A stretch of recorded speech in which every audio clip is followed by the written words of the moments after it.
Hey guys, tonight we begin something a little different, a little darker, and yet strangely soothing. You won't be strolling through sunlit gardens or feasting in candlelit halls.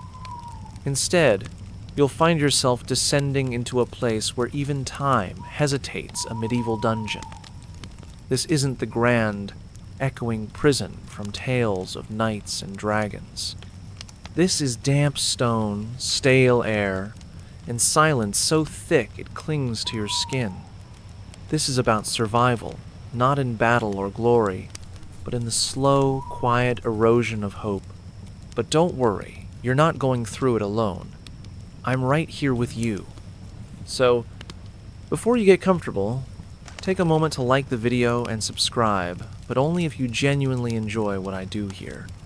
And let me know in the comments where you're tuning in from and what time it is for you. It's always fascinating to see who's joining us from around the world. Dim the lights. Maybe turn on a fan for that soft background hum. Let your body settle and your breath slow. You're safe in your bed, wherever you are, and tonight that contrast will matter. Because where you're going, warmth is a memory, light is a myth, and the smell of earth isn't grounding, it's suffocating. You won't be watching history from a distance. You'll be living it, feeling it, and if you're careful, surviving it. Imagine your feet stepping onto uneven stones slick with moisture. The sound of your movements vanishes into walls that absorb everything. There's no echo here, no birdsong, no voices. Just the faint rustle of your clothes and the shallow rhythm of your own breath. You can barely see the space around you, only sense the outline of stone and shadow. Every corner holds a question. What was that sound? Who was here before me? Will I leave? And yet, this darkness isn't here to frighten you. It's here to hold you, not tightly, but persistently, like the weight of a wool blanket soaked in rain. Uncomfortable, yes, but oddly grounding. Because as your mind begins to let go of the day, the noise, the expectations, the bright screens, you begin to tune into something slower, something older. You begin to hear your own heartbeat, not as panic, but as presence. You are here. You are still breathing. And that, in a place like this, is already a kind of triumph. So tonight, as we walk through this forgotten underworld together, don't resist the weight of the past. Let it settle over you like dust. Let the quiet surround you like fog. And if your eyes begin to close, that's not weakness, that's wisdom. Because sometimes, the only escape from a dungeon is to dream beyond its walls. The cold that entered through your bones and escaped through your teeth. You begin by noticing the ache in your jaw. It's subtle at first, like the beginning of a yawn that never fully arrives. Your teeth press together unconsciously, as if they're trying to hold in the warmth that keeps slipping through your lips. Each exhale is met with a whisper of air so sharp it feels like it's slicing through the moisture in your mouth. You don't remember when you started shivering. Maybe it began as a twitch in your shoulder, a quiver in your knee. But now it's a full-body tremor, rhythmic and uninvited. You feel like a leaf in the wind. Only the wind is inside you, pressing against your spine, tickling your ribs from within. The walls around you are ancient, stones laid by hands long dead, but they still seem to pulse with cold, not the kind of chill that passes through quickly like a gust. This is a damp, heavy, cold, soaked deep into the rock and leaking out like a poison gas. You lean against the wall just to rest your back, to feel something solid, but it's like hugging a corpse, slick, reluctant, alive in all the wrong ways. The stones don't offer support. They steal heat. And you give it willingly, because there's nowhere else to put it. You shift, trying to find a dry spot, but there isn't one. The ground beneath you is part mud, part slime. Every time you move, you can hear it, a faint squish, a whispering kiss of filth. It clings to your skin, seeps through whatever cloth you still have left. Your body tries to generate heat in response, muscles clenching in waves, but it's like trying to build a fire underwater. You close your arms around yourself, but even that gesture feels futile, like holding a ghost. Somewhere, you hear another prisoner coughing. It's not a healthy cough, it's wet and hollow, like lungs filled with rot. That's the danger of this cold. It doesn't just make you uncomfortable. It waits. It weakens. It invites fever in with a crooked smile and whispers to your immune system that it's time to surrender. You remember stories of people who died from the cold, and you used to imagine them freezing in snowdrifts or lost in forests. But here, there is no snow, no ice. Just the slow, wet erasure of body heat by a prison that feels more like a swamp than a stone room. At some point, your fingers stop responding the way they should. You try to curl them, and they hesitate. The tips feel fuzzy, not numb exactly, but detached as if someone else is wearing your hands. You flex your toes to test them, and the ache shoots up your legs like a warning flare. Even blinking feels slower now, like your eyelids are protesting the effort.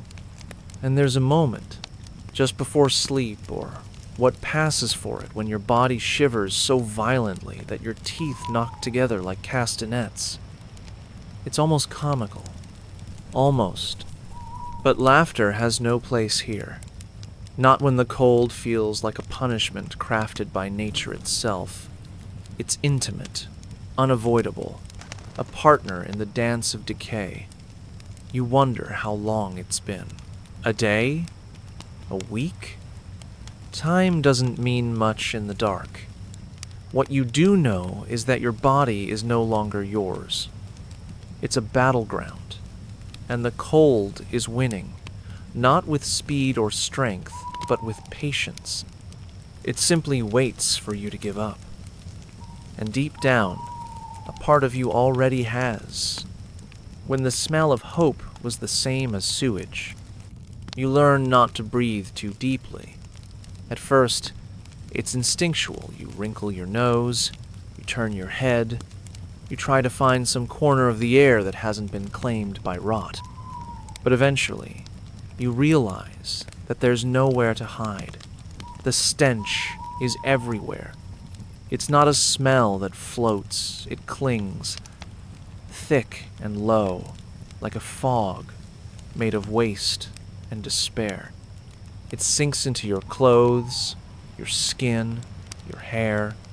It lives in the creases of your nostrils and behind your tongue. And the worst part is that, after a few days, it stops being a smell.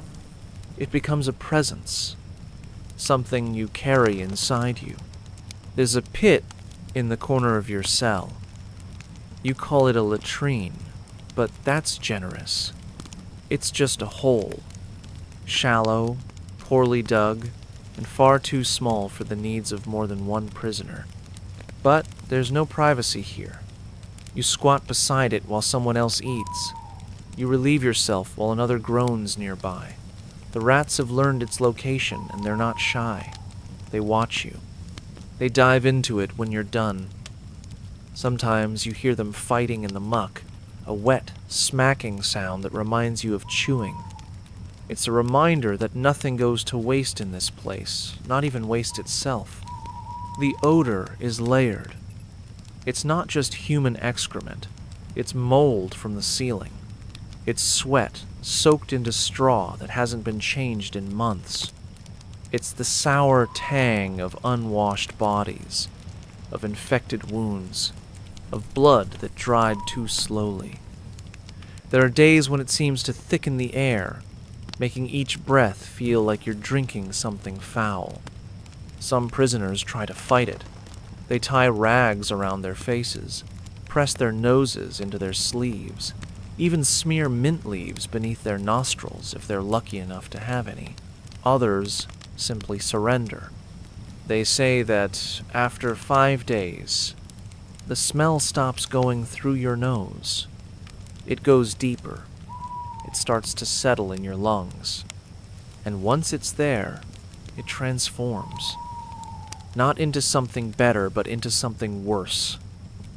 Into an emotion. Into despair. You don't just smell the rot, you feel it. You carry it with you, like an infection of the spirit. It curls up beside you when you sleep, sits on your chest when you try to dream. It whispers that this is what you are now. Not a person, not a prisoner, just another part of the filth. Sometimes, a guard opens the door, and for a moment, you catch the scent of the outside. Not fresh, not fragrant, just different. Smoke from a torch, hay from the stables, oil from the hinges. And that tiny variation is enough to make your heart lurch. You remember the smell of bread, of grass, of your mother's skin, and then the door closes again, and it's gone, just like that, replaced once more by the familiar cocktail of human ruin. You reach a point where you forget what it felt like to be clean. Your own scent becomes foreign to you. You start to hate it. You want to claw it off your skin, but there's no water, no rags. Just your fingernails, and even they are caked with grime. You wonder if the smell will ever leave you, even if you leave this place. If it has soaked so deep into your memory that it will haunt your dreams forever. You once believed hope had a scent, maybe flowers, or fresh bread, or warm skin after the sun. But now, hope smells like this, like sewage, like a pit in the floor, like the worst parts of being alive. And still, you cling to it. Because in a dungeon, even that kind of hope is better than none. The most frightening sound wasn't the scream, it was the silence. It's easy to think that the screams would be the worst part. And at first, they are. They tear through the dark like blades, sudden and sharp. A man shrieks as if he's being flayed alive. A woman sobs so violently that her voice fractures into nothing but breath and terror. You freeze every time it happens, your own pulse thrumming in your ears, waiting for it to end. But then you begin to notice something more disturbing, the silence that follows. Because when there's screaming, at least someone is alive. Someone is still fighting, still resisting. Silence, though. Silence is ambiguous. It's full of questions. Is he dead? Has she gone mad? Is it over? Or is it just beginning?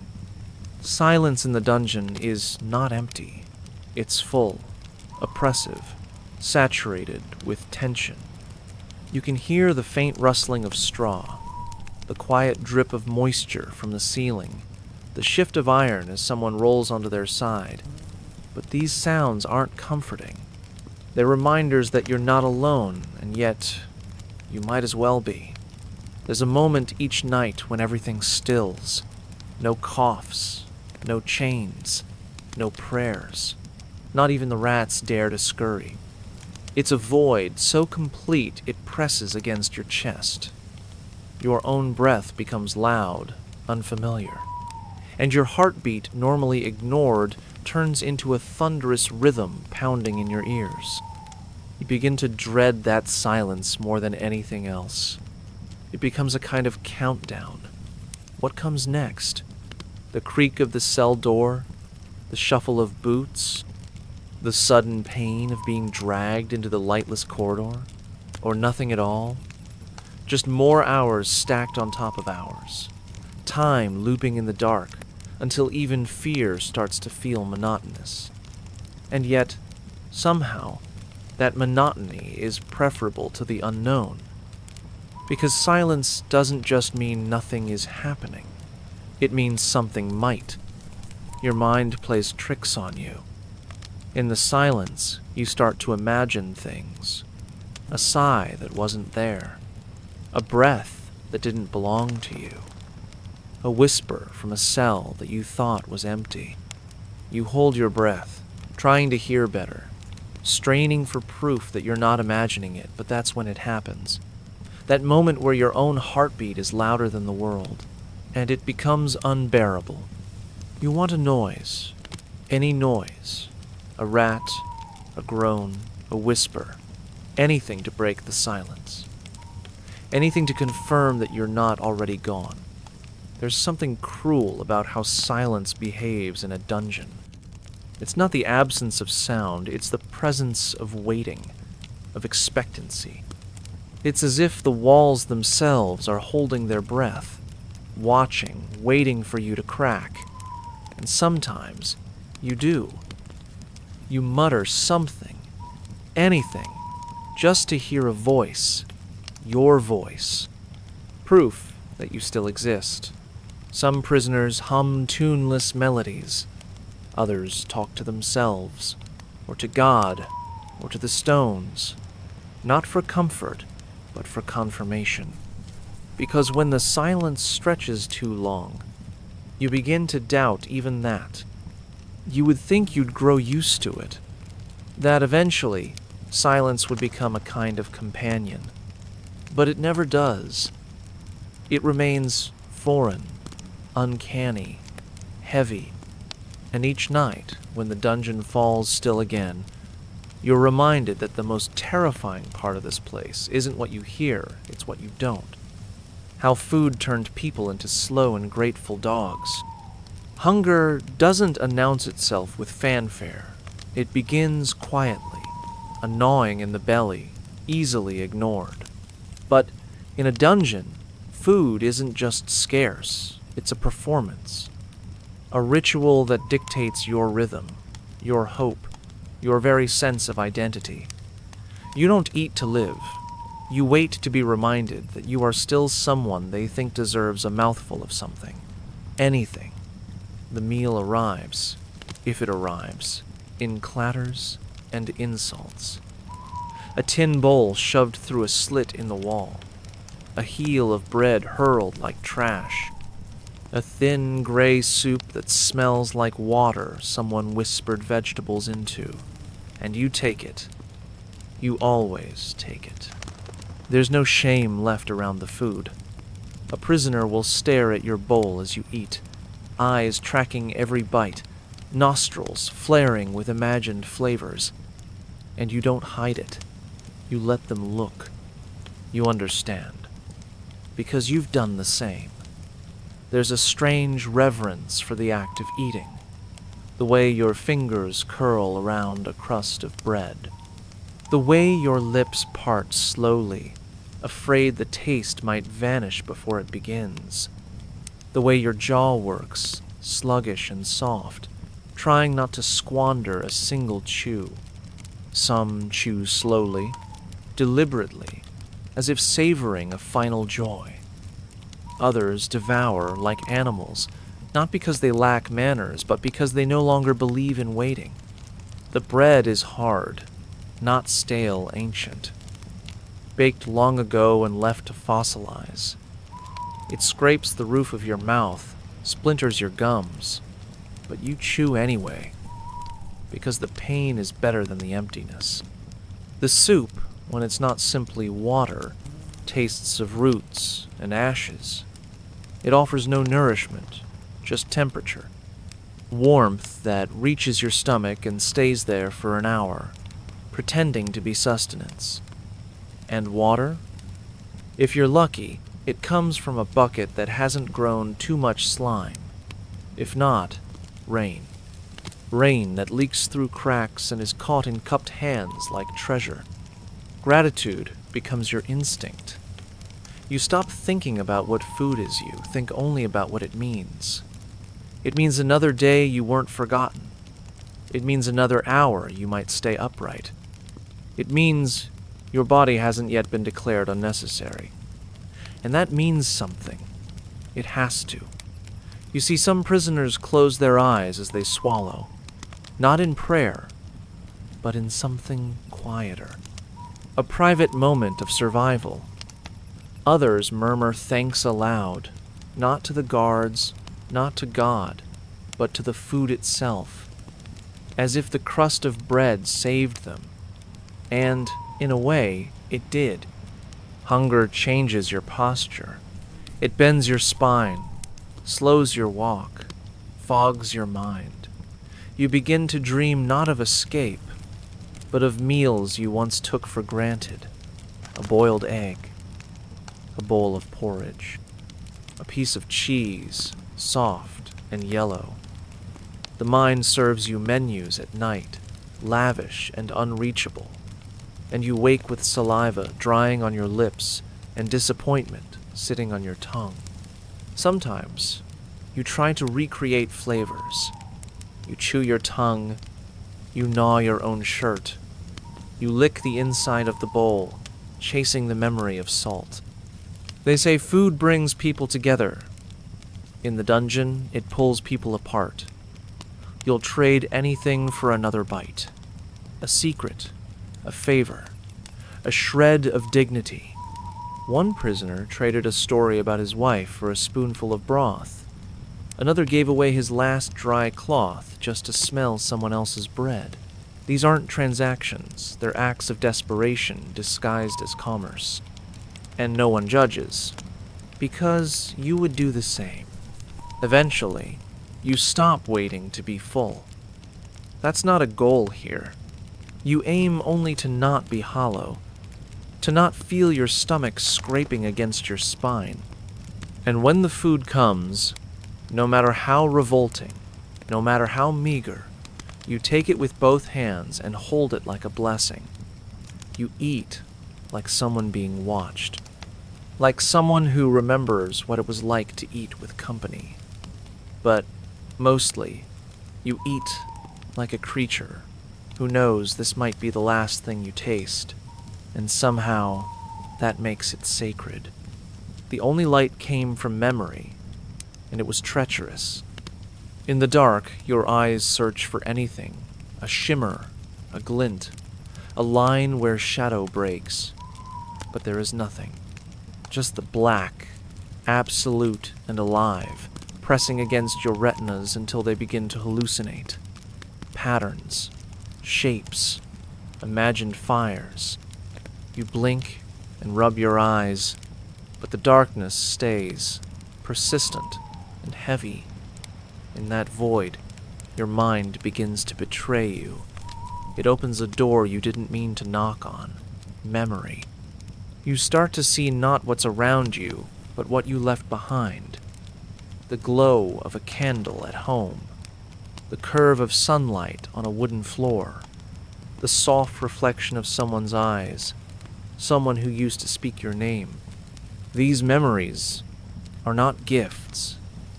They are knives with polished edges. You try to hold on to them gently, to trace their contours without breaking. But they cut.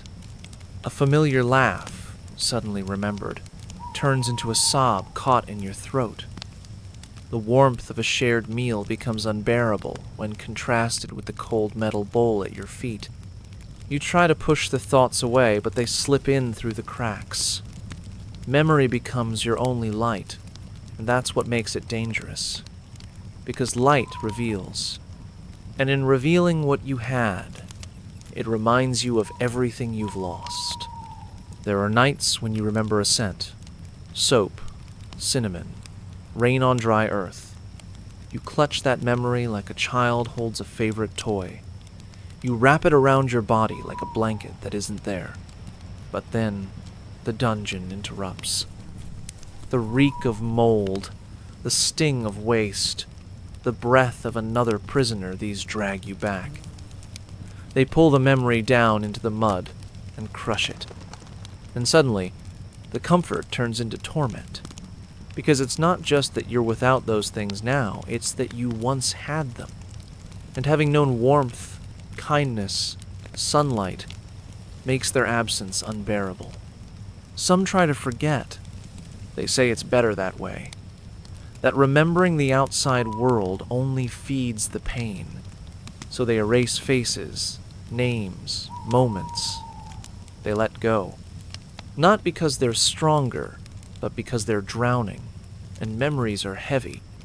Others cling to them desperately, repeating names in the dark like mantras, whispering stories of their lives until the stories fade into dreams, and the dreams into madness.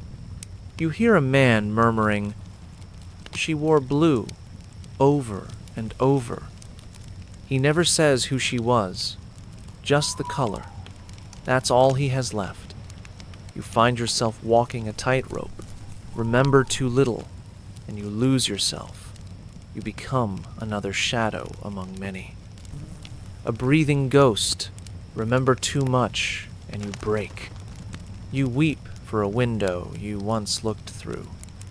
You ache for a breeze that carried leaves in autumn. You long for your own reflection. The dungeon offers no mirrors. You forget your face, but you remember your mother's. That's the cruelty of it. There's a moment, sometimes, just before sleep, when a memory feels so real you can taste it. A kiss, a song, the crunch of snow underfoot. You close your eyes tighter, begging your mind not to let go. But then a sound, a cough, a chain, a rat, and it's gone. Torn from you like cloth from bone. You lie there, grieving a world that still exists, but not for you. And that's when you understand the true danger of memory here. It's not that it's gone, it's that it still shines, just out of reach. And the more you reach for it, the more it burns. Real metaphor. The man who talked to the stones to avoid talking to himself. At first, you think he's praying. His voice is low, rhythmic, barely louder than a breath. But as you strain to listen, it becomes clear he's not speaking to God. He's speaking to the wall. Not in metaphor, not in madness at least, not at the beginning. He talks to it the way you'd speak to a companion during a long walk. Calm, purposeful, informative. "It's morning now," he says. "You should stretch." And then silence, as if waiting for a reply. If you hear screaming, stay still. It'll pass. Like weather.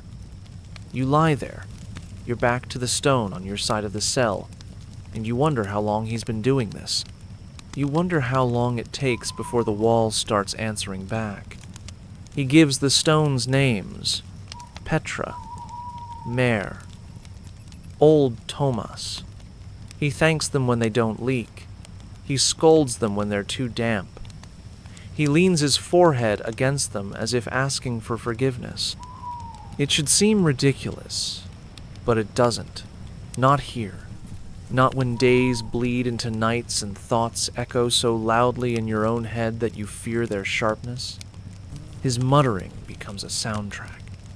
Not soothing, not comforting, but steady, like a heartbeat in the room next to yours. And slowly you start to understand. He's not insane, or maybe he is, but only because the dungeon requires it. Because talking to himself would mean facing himself, and no one wants that, not here.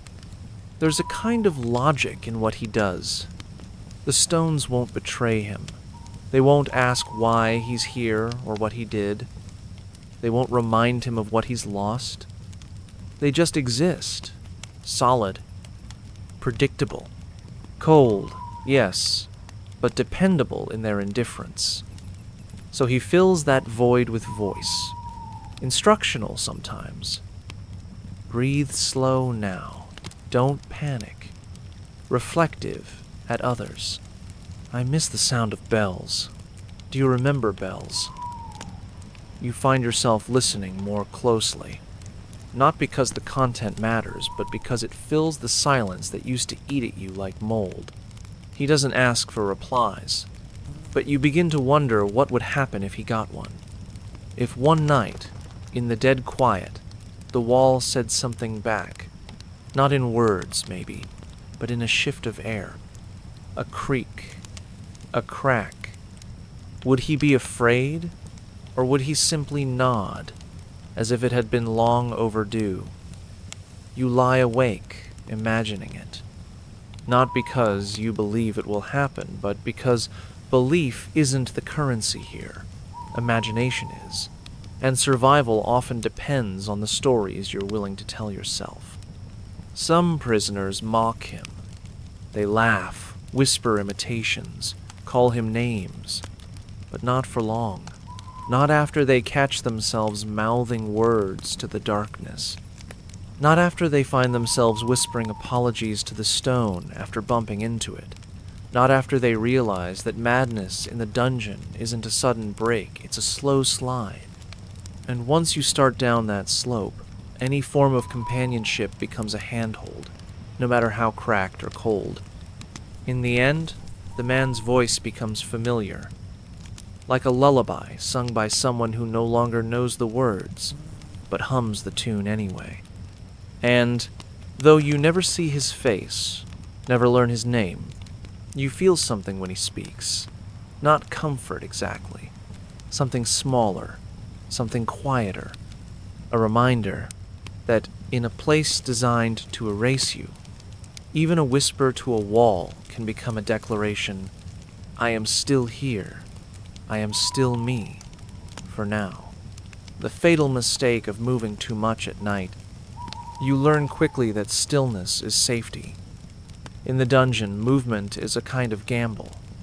Each shift of your body risks awakening the floor beneath you, if it can even be called a floor.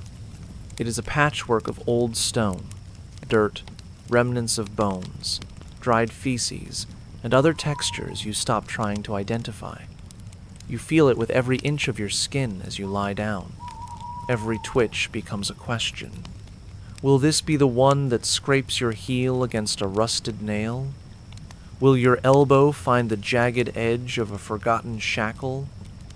Some have, and some never healed. There are prisoners who stopped moving entirely. Not from paralysis, but from discipline. They lie as if dead, limbs straight, breath slow. They've learned that the night is not merciful. The darkness does not conceal, it exposes. Each sound you make is amplified. Each breath that strays from the rhythm of silence becomes a flare in a pitch-black sky. And if you wake in the middle of the night, disoriented, your first instinct is to stay still, because moving is worse. Movement invites injury. It invites attention. It invites pain. You remember your first night. The way you rolled to your side and felt something pierce your hip. A shard of something. You couldn't even see it. Just blood on your tunic the next morning, crusted and warm. It was a lesson, one that scarred. Others learned harder lessons. A broken toe from stumbling over a loose stone. A deep gash from brushing against a hidden hook. One man lost the use of his leg. Not from a beating, but from turning over in his sleep and driving a splintered rib deeper into his flesh. And all of it happened in the dark, in the silence, in the unassuming stillness of night. Some start sleeping, curled like animals. Others sleep flat on their backs, arms crossed like corpses, their faces turned upward as if expecting mercy from the ceiling. But no position is truly comfortable. Comfort here is not a goal. The goal is survival. The goal is to wake up with no new wounds. And if that means sleeping with one arm tucked under your head, one leg stretched out just so, and not daring to shift for 6 hours, then so be it. Your body will learn. It always does. Pain teaches better than any guard. There's a strange irony in it, how the body, once fluid and restless, becomes rigid and careful, how muscles learn to freeze rather than flex, how breath shortens at night to avoid waking others, to avoid being heard, to avoid being reminded that you are not entirely alone. And yet, it is the loneliness that presses hardest, because in the stillness, in the refusal to move, you begin to forget that you are alive. You wonder if you've become part of the floor, just another shape in the dirt, another limb waiting to rot. The silence of night is deceptive. It feels like safety, but it is full of traps. You think you can roll gently. You think your hand will land on straw. But instead, you find a shard, or a stain, or something warm that scurries away. And so you stop. You stay where you are, not out of comfort, not out of peace, but out of wisdom. Because in the dungeon, a single movement at the wrong hour doesn't just cost you rest. It might cost you the only thing you have left, your ability to endure another day. Why some beg to be chained again? You never thought a chain could offer comfort. Chains mean punishment, captivity, the reduction of your humanity to the clink of metal and the ache of wrists rubbed raw. But in the dungeon, meaning distorts. Everything transforms under the pressure of fear, silence, and time. And so it happens one day. Someone who had their chains removed begins to unravel. Not with violence, with quiet, with a stillness that isn't calm but collapse. And then they speak, a whisper at first. Bring them back. They don't mean blankets. They mean chains. It sounds absurd. Even you raise your brow the first time you hear it. But as the hours pass, you begin to understand. The chains weren't just restraints. They were rhythm. When you moved, they followed. When you breathed, they jingled. A sound. A presence. A confirmation. The absence of that clinking metal becomes too loud, too wide. The silence that takes its place feels like abandonment. It swells, echoes in your ears, until the quiet becomes unbearable. The chain was cruel, but at least it meant someone remembered you existed. There's a prisoner 2 cells down. You never saw him clearly, but you knew his sound. A soft rattle every morning, like a wind chime dragged across the floor. He was removed from his restraints after weeks. You remember the day, the way he stared at his hands as if they were foreign, unworthy of freedom. He said nothing that night. The next night, he mumbled. The third, he wept. And on the fourth, he screamed not in pain, but in grief. "Put them back," he begged. "I need to hear something. Anything." Others pretend to misbehave. They pick fights, curse the guards, toss their bowls, not because they're angry, but because they want the punishment. They want the shackles' embrace. It's a warped kind of intimacy. Metal on skin, cold against bone. A reminder that you still have form, weight, consequence. That you haven't vanished into the dust and straw. Some go even further. One man faked a seizure so violently that he split his lip. When the guards came, they debated if he'd finally cracked. And when they bound his arms again, he smiled. Not because he liked the pain, but because, once again, he had a sound to sleep beside. In the absence of sound, in the absence of routine, the human mind searches for anchors. Chains became that. Their weight was grounding. Their bite was honest. and their presence was consistent. You could count on them, even if you hated them. You learned their patterns, their language. You began to interpret their noise as messages. The shift of a shackle meant a neighbor had rolled over. A sudden jangle meant someone had tried to stand. It was a crude orchestra, but it was music. And when the music stopped, the silence became a scream. So, you no longer mock those who ask for their chains back. You no longer think them broken. You see them as survivors who found a strange logic in their suffering. And maybe they've discovered something you haven't yet, that sometimes, in the deepest dark, we cling not to what frees us, but to what reminds us we're still here, still tethered, still human, even if only by a thread of iron. The strange comfort of warm cockroaches. At first, it's disgust. The sheer revulsion that rises when something with too many legs skitters across your skin. You flinch. You gasp. You swipe it away even if your hand hits stone, straw, or worse. But the dungeon does not allow for the luxury of boundaries.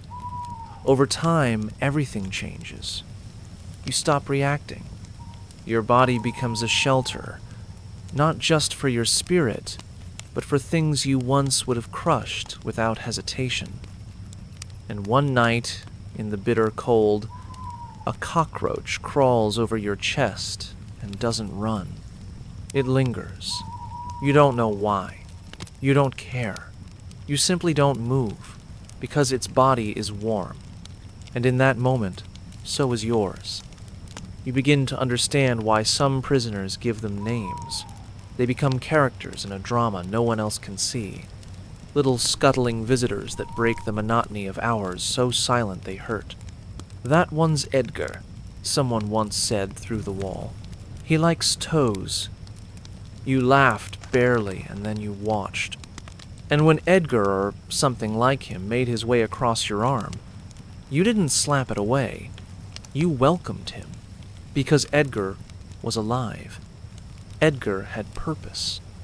And Edgar didn't scream, or judge, or leave. Some start talking to them, not out of madness, not quite. Out of the human need for contact. You whisper to the little bodies as they pass, "Careful. Not there. Stay a while." And they stay. They nest in folds of cloth, in hair, even in the crook of your arm. You feel their tiny feet, impossibly light, moving across your skin like thoughts. And you don't flinch.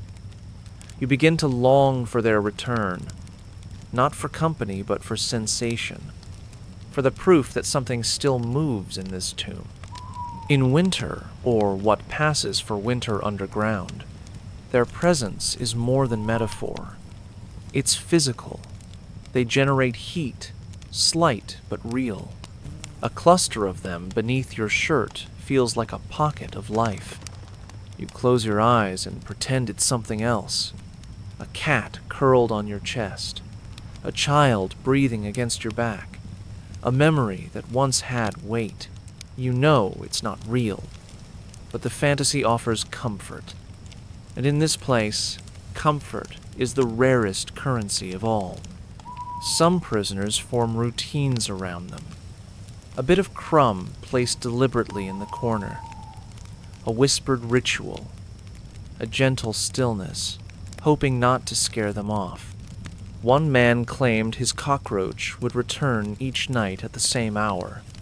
He would close his eyes and wait for it, like a lover. "She's late tonight," he whispered once, voice tinged with sorrow. You didn't laugh. You couldn't. Because you understood. When everything has been taken, affection, even imagined, becomes a form of rebellion. There's a moment, sometimes, just before sleep, when one crawls along your neck.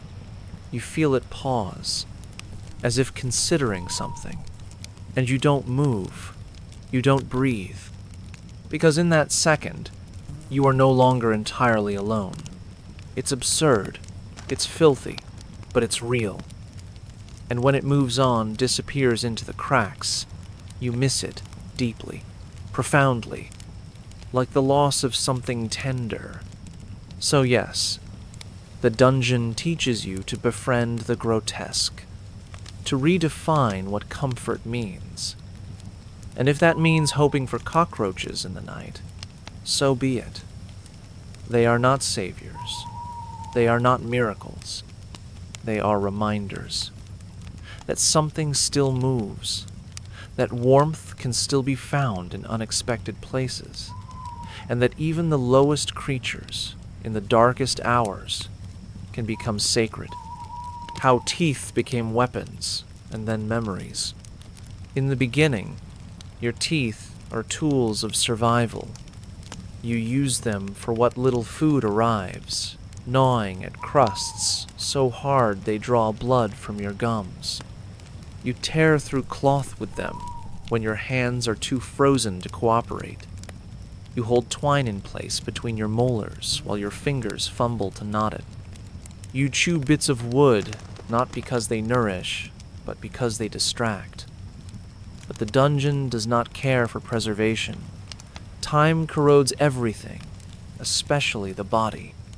And one day, you bite down and feel something crack. A pain shoots up your jaw like lightning. You spit blood. You search with your tongue, and you find a gap. That's how it starts. A single missing tooth. A space that feels cavernous, like it might swallow your words. You run your tongue along it compulsively, a new ritual born of discomfort.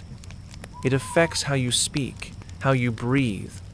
It affects how you are.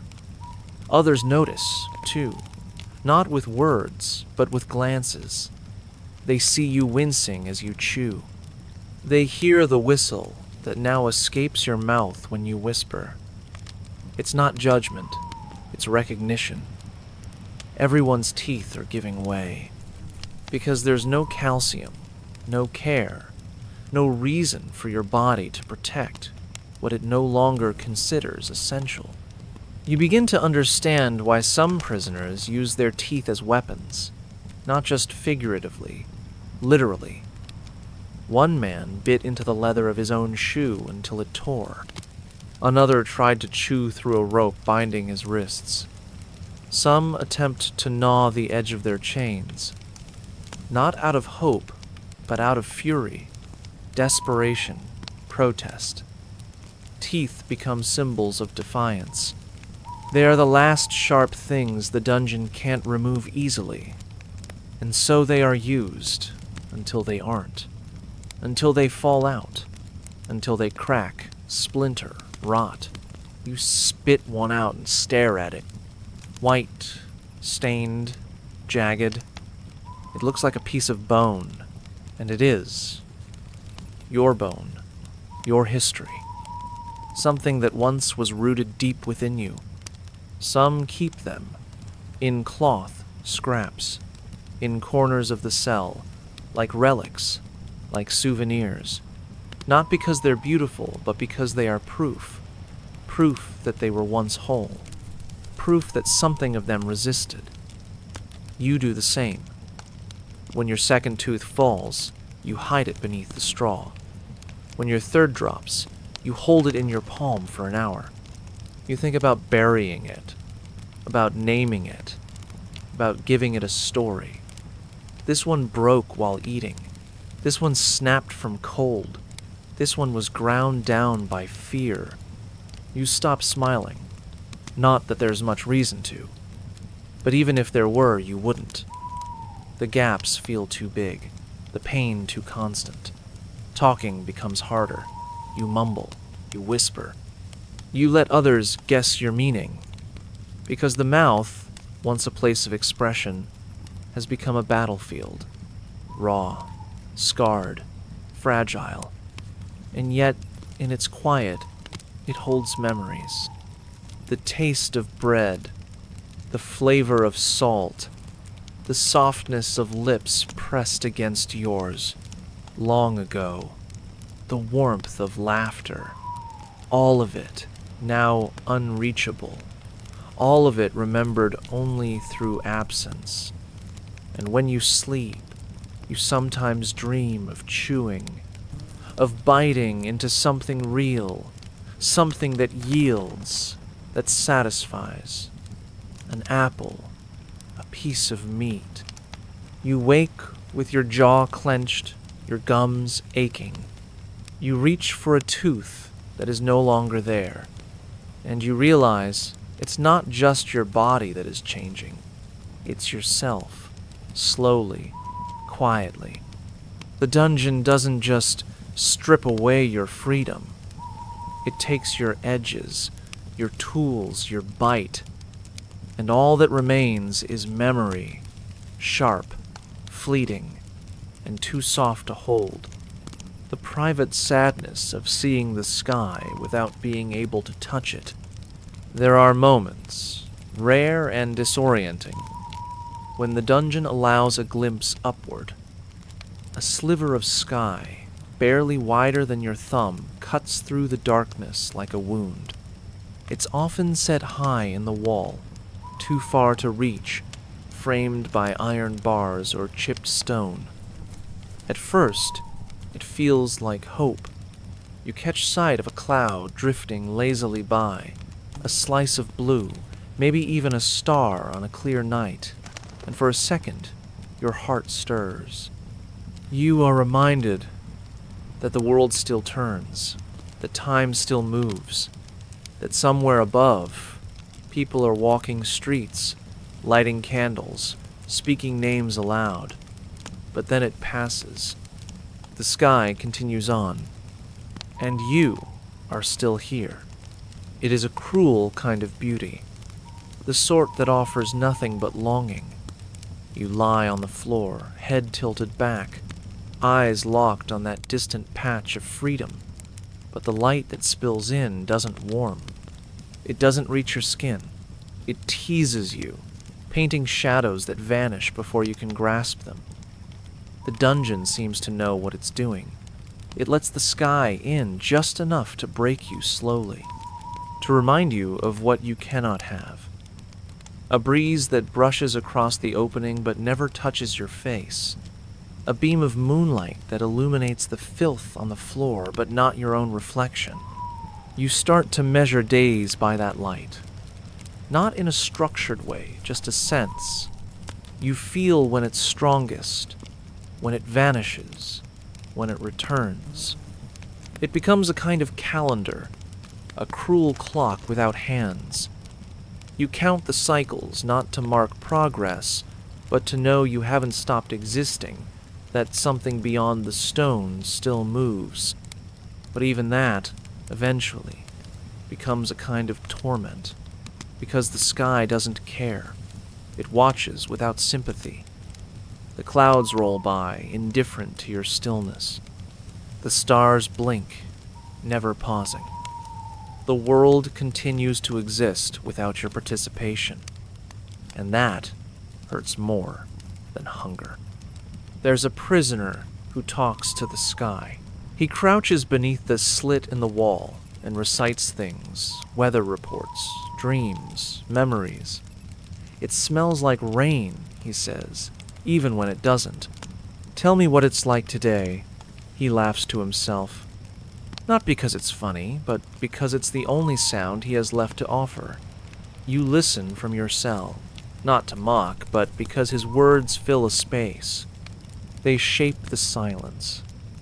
And sometimes you pretend the sky answers back, that it listens, that it cares.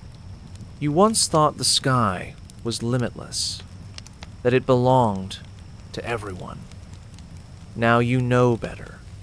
It belongs to those who can stand beneath it, who can walk through it, breathe it in without permission. Here, it's just a painting hung too high. You see it, but you cannot step into it. And even if the door opened right now, even if the guards beckoned you forward, you're not sure you could walk toward it.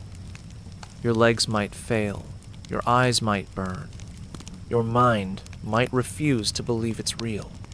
The sadness is not in the absence of the sky, it's in its presence, in the way it hovers just out of reach, like a name you've forgotten how to say. It becomes a symbol, not of freedom, but of separation. A reminder that there is a world above, and you are beneath it, always. That you are seen, perhaps, but not touched, not lifted, not wanted. So you stop looking. You turn your face to the wall. You close your eyes when the light appears. Because sometimes it's easier to live in the dark than to be shown the stars and told, silently, that they're not for you. When forgiveness came too late and only made things worse, there's a story whispered from cell to cell, never loudly, always with a hush that carries both awe and sorrow. It begins with a name, but no one remembers it now, just the outline. A man who'd been down here longer than most, longer than anyone deserved. His beard had grown to his chest. His eyes had dulled to the color of wet stone. He had stopped asking questions, stopped listening, stopped being anything but a figure folded into the shadows. Then, one morning, the door creaked. It was rare enough to hear footsteps pause outside a cell, rarer still to hear the clink of keys, and almost mythic to hear the iron bolt drawn back. The man didn't rise. He thought it was a mistake, or a dream, or a trick. But then the guard spoke, "You're free." The words hung there, useless, because they meant nothing anymore. Freedom had no shape in his mind, no texture. It had long since been sanded down by time and silence. He didn't weep. He didn't speak. He stood only because the guard pulled him up. His legs, stiff and reluctant, moved like wood. They carried him forward, step by uncertain step, out of the dark, into a world too bright, too loud, too wide. You hear stories of what happened next. Some say he covered his eyes and begged to return. Others say he fell to his knees, sobbing not from joy, but from the sheer pain of sunlight against skin that hadn't felt it in years. His muscles twitched, not with strength, but with confusion. His mind struggled to recognize the sound of birds. His lungs recoiled at the scent of grass. The world he had once known, its colors, its textures, its noises, no longer felt like his. It felt like a betrayal. Forgiveness, in theory, should be salvation. A key in the lock. A door opened. But here, it comes like a ghost of kindness. Too late to be useful. You dream of it, perhaps. In early days, you imagine someone realizing a mistake. A pardon arriving in haste. A letter. A name cleared. But as time passes, the idea of forgiveness begins to rot. It no longer feels like redemption. It feels like cruelty. Because by the time it arrives, if it ever does, you are no longer who you were. Your spine has bent to match the wall. Your thoughts move in slow, aching loops. You speak less. You feel less. You become less. There are others, too, who were set free. Each one different. Some staggered out and never looked back. Some walked to the gates, then turned around and came right back. Not to be punished, but to find familiarity, because nothing outside looked the same. The buildings had changed. The seasons felt wrong.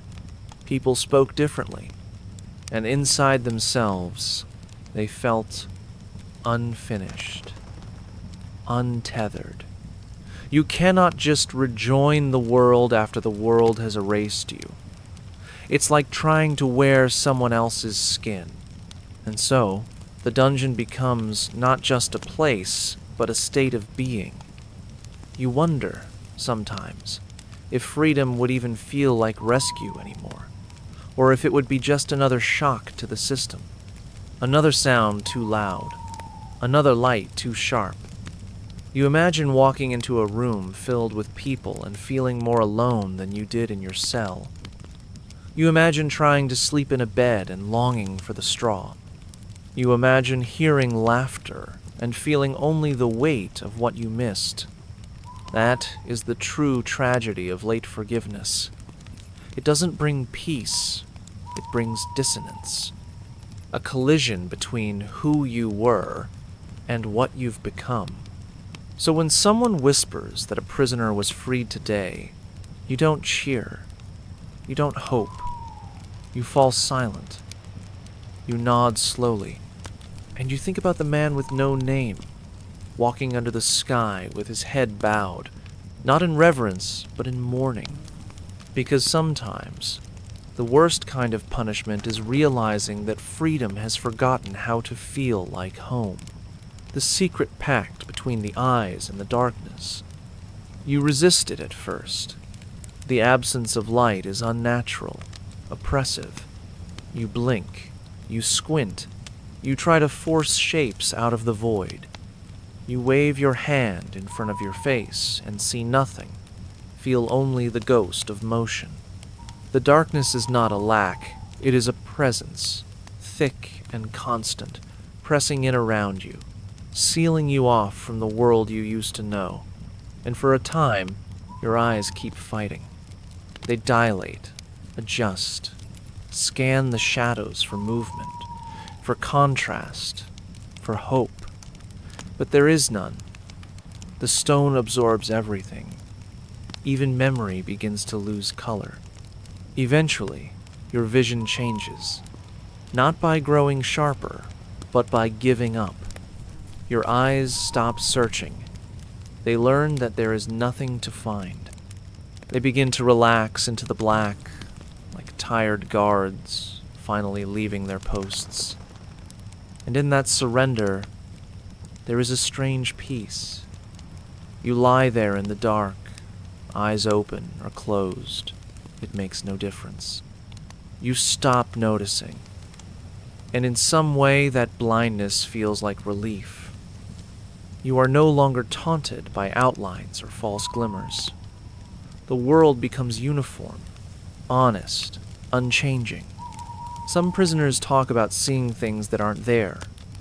Not hallucinations, not dreams, just impressions. A glow that flickers behind the eyelids. A shimmer at the edge of vision. Your brain, desperate for light, invents its own. But even that fades with time. You reach a point where the very concept of light feels foreign. You can't remember the difference between blue and gray. You forget what it's like to see your own hands. Mirrors become fantasies. Reflections, myths. Your identity, once mirrored back to you daily, now floats unanchored. The silence compounds it. Without vision or sound, your body becomes a void. You begin to question where you end, and the darkness begins. Are your limbs where you left them? Is your body curled as you remember? Or has it reshaped itself while your mind was elsewhere?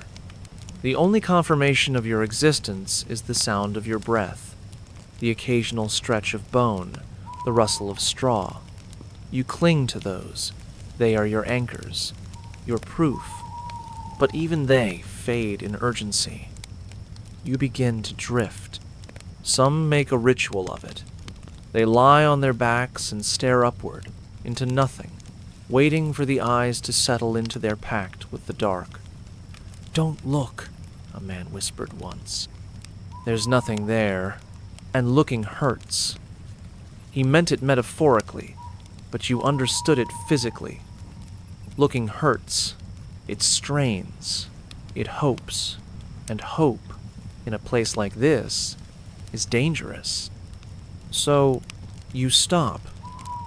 You close your eyes not to sleep, but to align with the reality around you, to let your body match its environment, sightless, still. When light does return briefly, violently, it feels like an invasion. A torch in the hallway, a lantern held too close. Your eyes recoil, your skull aches. The light does not comfort, it blinds. It burns. You turn away, shield your face, beg for the dark to come back. Because now, the darkness is your companion. It does not judge. It does not change. It simply is. And you've made peace with it. That's the secret the eyes learn here. That not seeing is not always a loss. Sometimes it is protection. From the rot, from the filth, from the reminders of who you used to be. The darkness wraps around you like a blanket soaked in silence. And you lie still beneath it. Not because you've given up, but because, at last, your senses have agreed to let go, to stop resisting, to stop needing the world as it was, and to begin existing in the world as it is, quiet, blind, and almost gentle. How the absence of time turned hours into circular nightmares. There are no clocks in the dungeon. No bells to mark the passing of hours. No sunrises bleeding across the wall. No voices shouting the time. Just darkness and silence and breath. And the slow rhythm of your own thoughts, spiraling through a place where time does not flow at loops. You try, in the beginning, to track it. You count your breaths. You mark scratches on the stone with your fingernail, each one intended to mean something. A meal, a nap, a scream. But those markings blur together. They fade, or you forget what they meant. Time loses its anchor. It becomes sensation instead of sequence. You wake, but you're not sure if you slept. You dream, but you can't tell when the dream began. There is no distinction between night and day, between yesterday and a week ago. You find yourself asking questions that have no answer.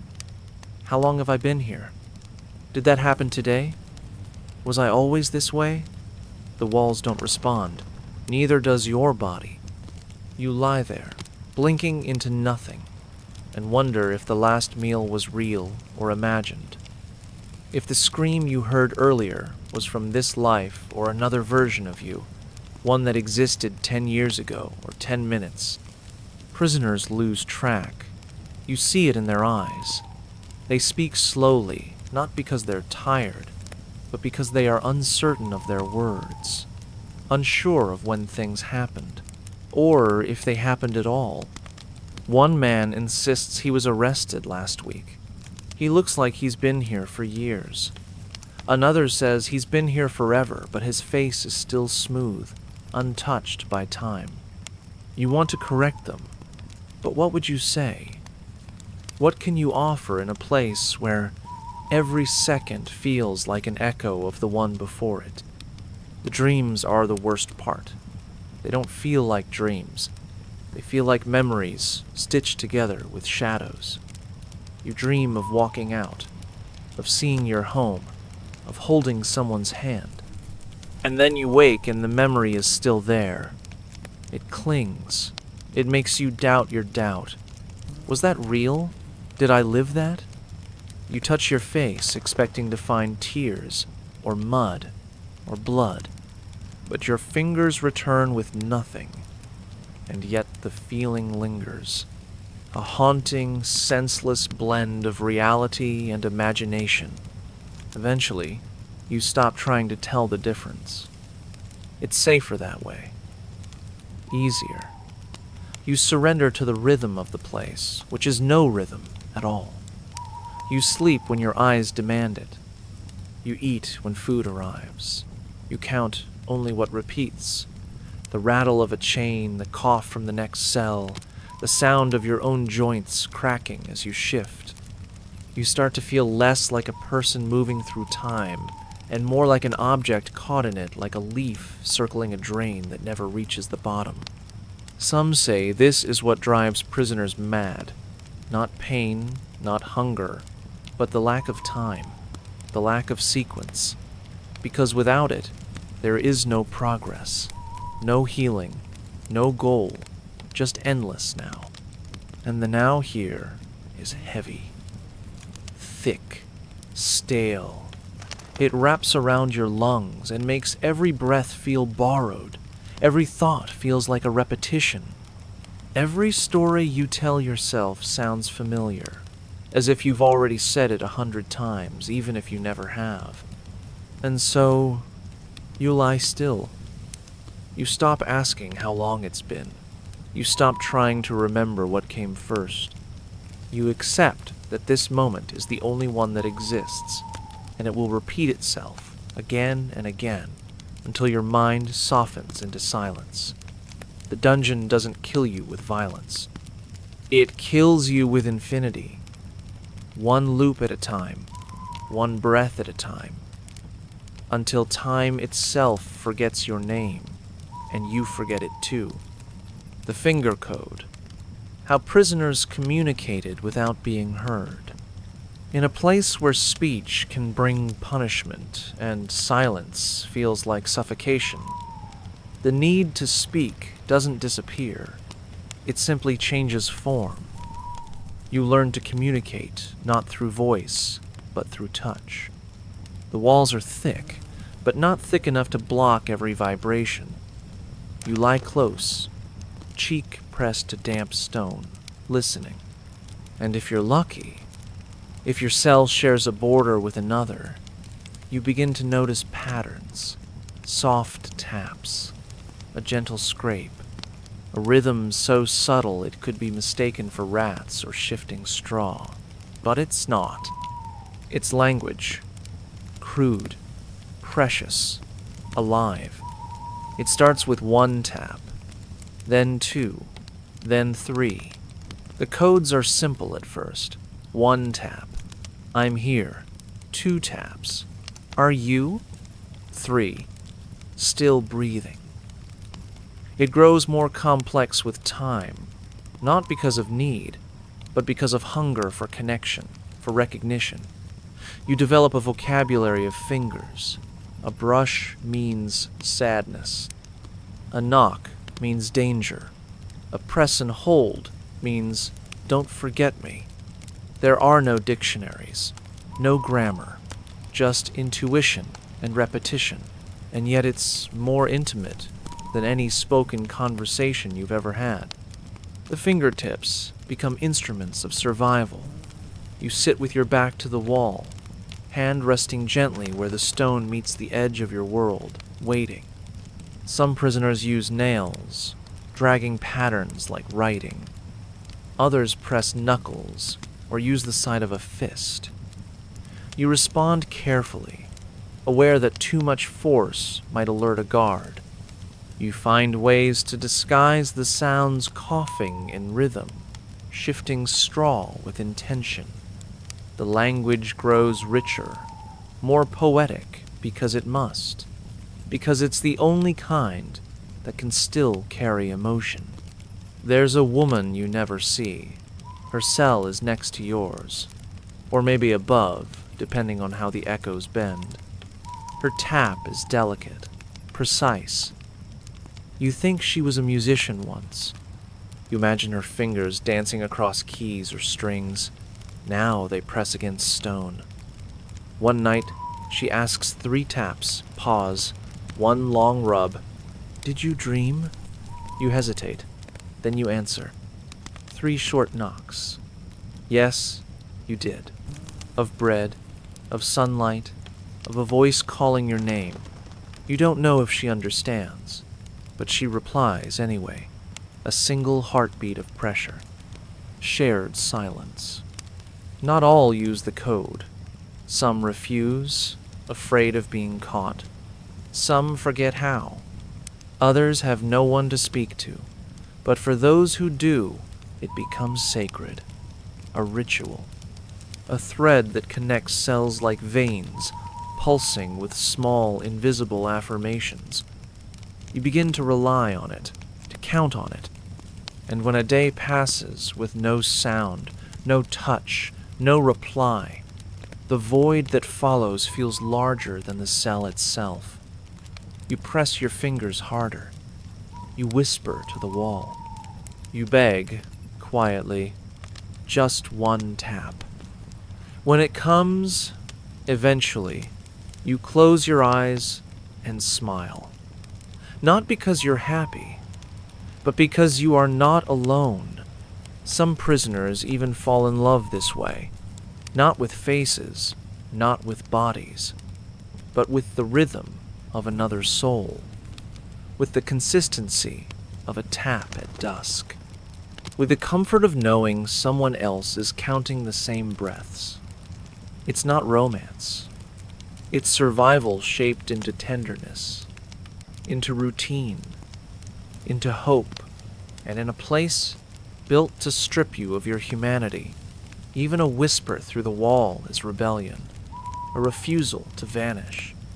So you keep tapping, keep answering, keep translating pain into presence. The guards may think you're mute, but you're speaking louder than they know. Because sometimes, all it takes is a fingertip on stone to remind you that your heart is still speaking, and someone, somewhere, is listening. Why sleep was too dangerous for some. You think of sleep as sanctuary, as escape, a surrender that brings rest. But here, sleep is a battleground. It doesn't come easily. It waits until your body has collapsed from the weight of silence, of hunger, of fear. And even then, it doesn't offer peace. It offers visions. Dreams that start sweet and twist into torment. You dream of running, then remember you can't stand. You dream of warmth, then wake shivering in your own sweat. Sleep becomes a roulette wheel. Some nights it brings numbness. Other nights it opens doors that should have stayed shut. There is a prisoner near you, always awake. You hear him pacing, or sitting, or humming quietly under his breath. He doesn't sleep. He's afraid of it, afraid of what his mind conjures in the dark. He says when he sleeps, he wakes screaming, biting his own hand, kicking the walls. The guards beat him for it.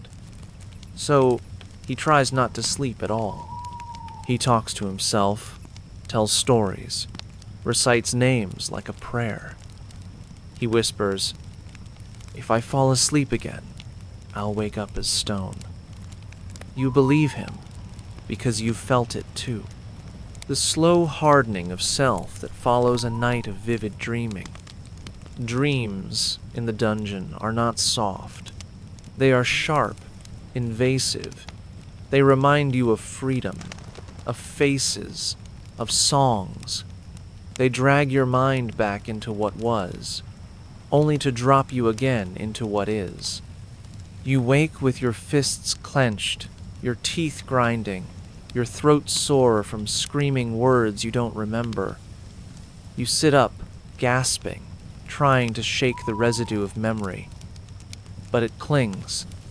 It coils around your ribs. You see the faces from your dreams hovering in the dark, half-formed, fading slowly but not fast enough. Some prisoners try to block it out. They keep themselves awake for days. They chew rags, pinch their arms, bite their tongues until they taste blood. One man lasted 7 nights. On the 8th, he collapsed. And when he woke, he didn't speak for 3 days. No one knows what he saw, but his silence was thick with meaning, with warning. Since then, others have tried, but none make it as far. Because no matter how strong your will, the body has limits. And when sleep takes you against your will, it takes everything. The mind, when untethered by routine or light or sound, turns inward. And in that inner world, everything is magnified. Guilt, regret, longing. They rise up like giants. You're defenseless against them. In sleep, you are soft, exposed. You feel everything you tried to bury while awake. You hear voices from your past whispering accusations. You feel touches that aren't there. You cry out for someone you forgot you loved. And when you wake, it's like drowning in grief all over again. So yes, some choose not to sleep. They decide it's better to suffer the weight of exhaustion than the weight of dreams. Better to feel the ache of each minute than to be betrayed by memory. You understand it now. You start to fight it too. You keep your eyes open. You count the cracks in the wall. You chew the inside of your cheek. You tell yourself, just one more hour. But eventually, the dark wins.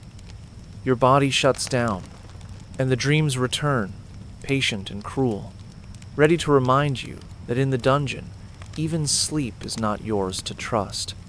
It is a thief wearing the mask of rest, and it always takes more than it gives. Prayers that turned into sighs and then disappeared. In the beginning, prayer is loud, not because you're certain it will be heard, but because you need it to be.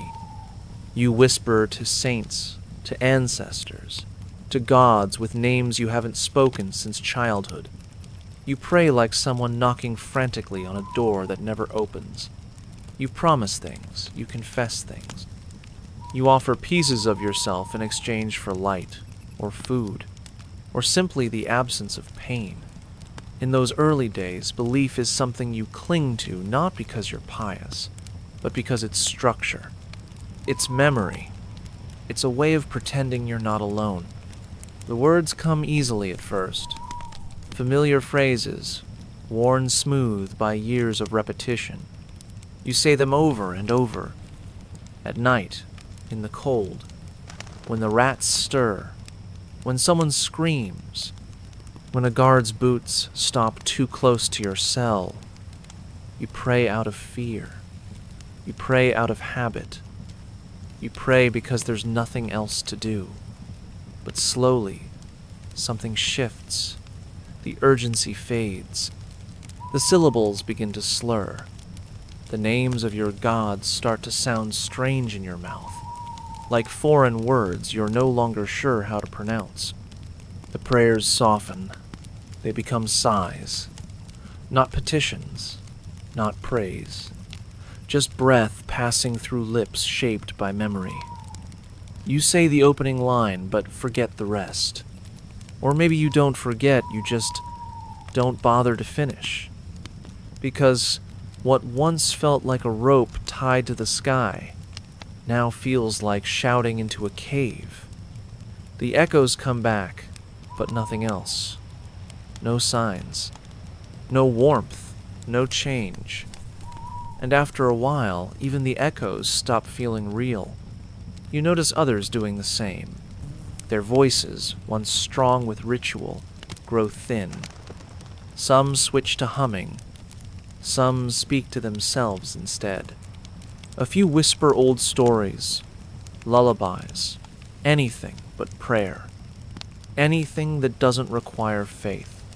Because faith in the dungeon becomes a weight. Not because it is wrong, but because it is heavy. It demands energy, hope, imagination. And those things are scarce here. Too scarce to spend on a silence that never replies. There's one prisoner who still tries. She kneels every night, even when her knees bleed. She rocks slightly, chanting something under her breath. It's not Latin. It's not anything you recognize. Maybe it's just sound. Maybe she's not praying at all, just remembering how it felt to be heard. You watch her and feel something like grief, Not because you think she's wrong, but because you remember being her. Once. Eventually, the words stop coming. Not in anger, not in despair, in exhaustion. Your lips move, but no sound follows. Your hands stay at your sides. Your mind, once sharp with intention, becomes fog. You think of your god or gods, but they feel far away. Like someone you used to know.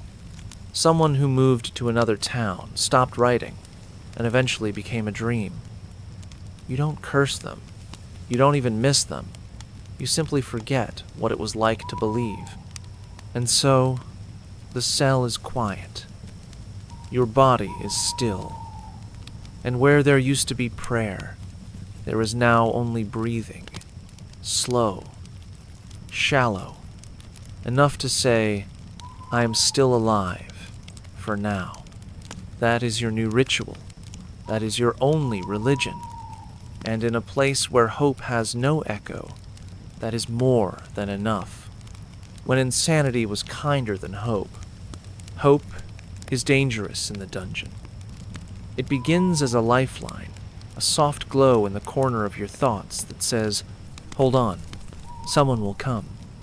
At first, it gives you structure. You pace your cell with purpose. You count meals if meals come. You listen for footsteps, believing one day they'll bring good news. But each day without change chips at that belief. It doesn't shatter. It erodes, slowly, until what once felt like a promise begins to feel like a lie you're telling yourself out of habit, and the longer you cling to it, the heavier it gets. There was a man here once, a farmer, maybe. Broad hands, soft voice. He arrived full of certainty. He told stories about his village, about the friends who would demand his release. He spoke the names of his children like incantations. At night, he whispered to himself, "Not long now." We all listened at first, drawn to his light. But as weeks passed, the light began to flicker. His voice grew quieter. His stories turned vague. The names stopped coming. And then one morning he stood up and began speaking to the wall. Not angrily, not frantically, kindly, as if it were blooming. He called the mold flowers, said it smelled like spring, that the gray patches climbing the stone were violets. He smiled when he spoke to them. He cupped his hands around them as if warming a bloom. We watched, unsure whether to pity him or envy him, because something had happened, something profound. He had let go, not of life, but of the fight to make it match his memory. He no longer waited, no longer hoped, and in doing so, he found a quiet that none of us could reach. That's the strange cruelty of hope here. It keeps you looking outward when everything around you demands that you turn in. Hope says tomorrow will be better, but the dungeon says tomorrow will be the same. Hope makes you count the days, when each tally mark is another wound. Hope forces you to relive your expectations over and over, only to see them crushed beneath boots and silence. And madness, in comparison, becomes a kindness, because it asks nothing of you. It builds a world within the world, one that doesn't hurt as much. You begin to understand why some give in, why they stop making plans, why they stop looking at the door, why they start speaking in riddles or singing to themselves or staring for hours at the same spot on the ceiling. It's not weakness, it's adaptation.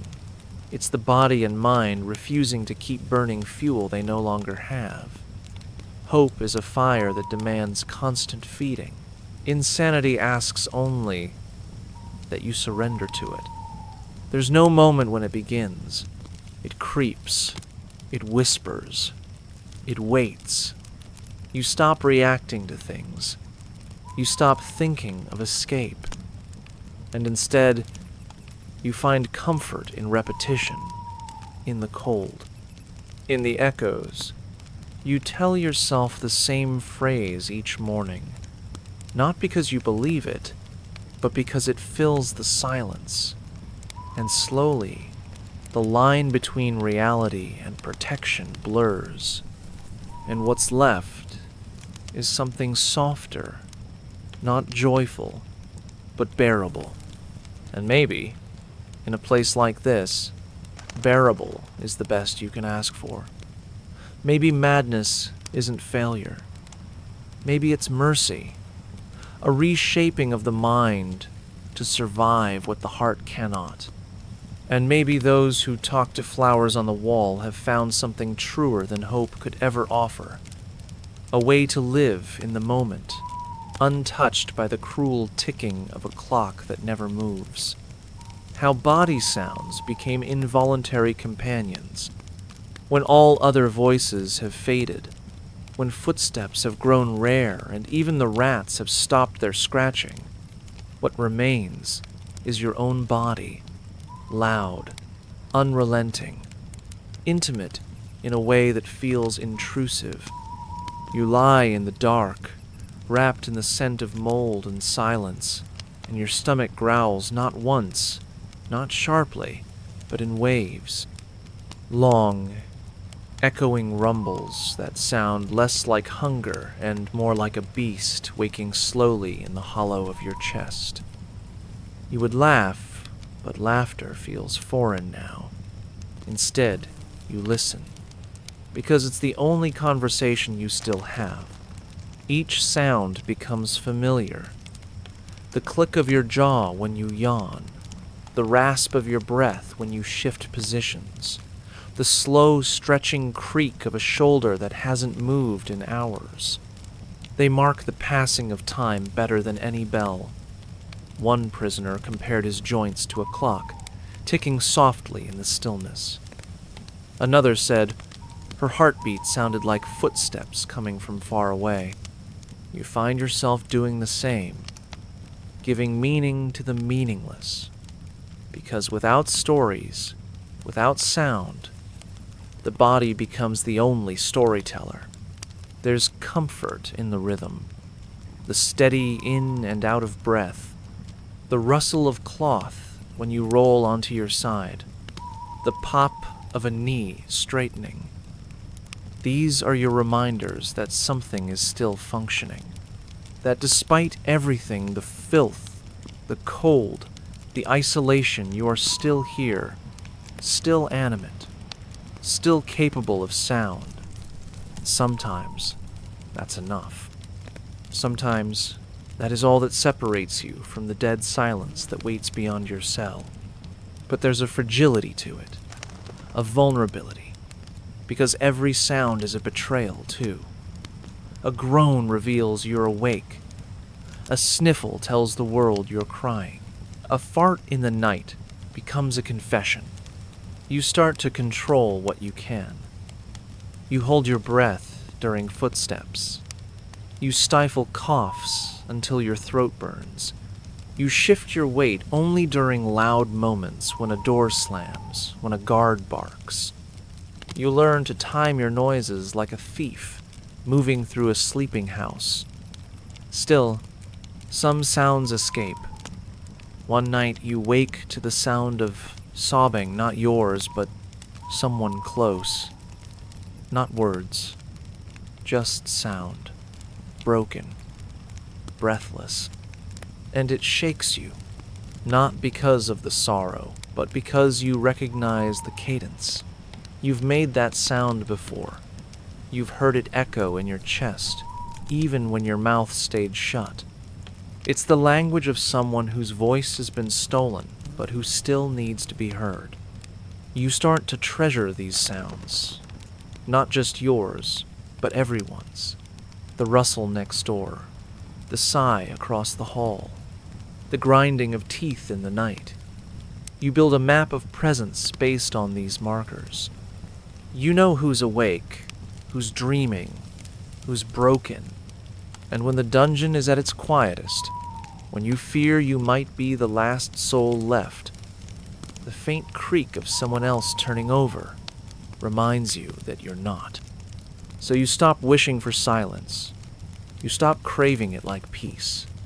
Because here, silence is not peace. It is absence.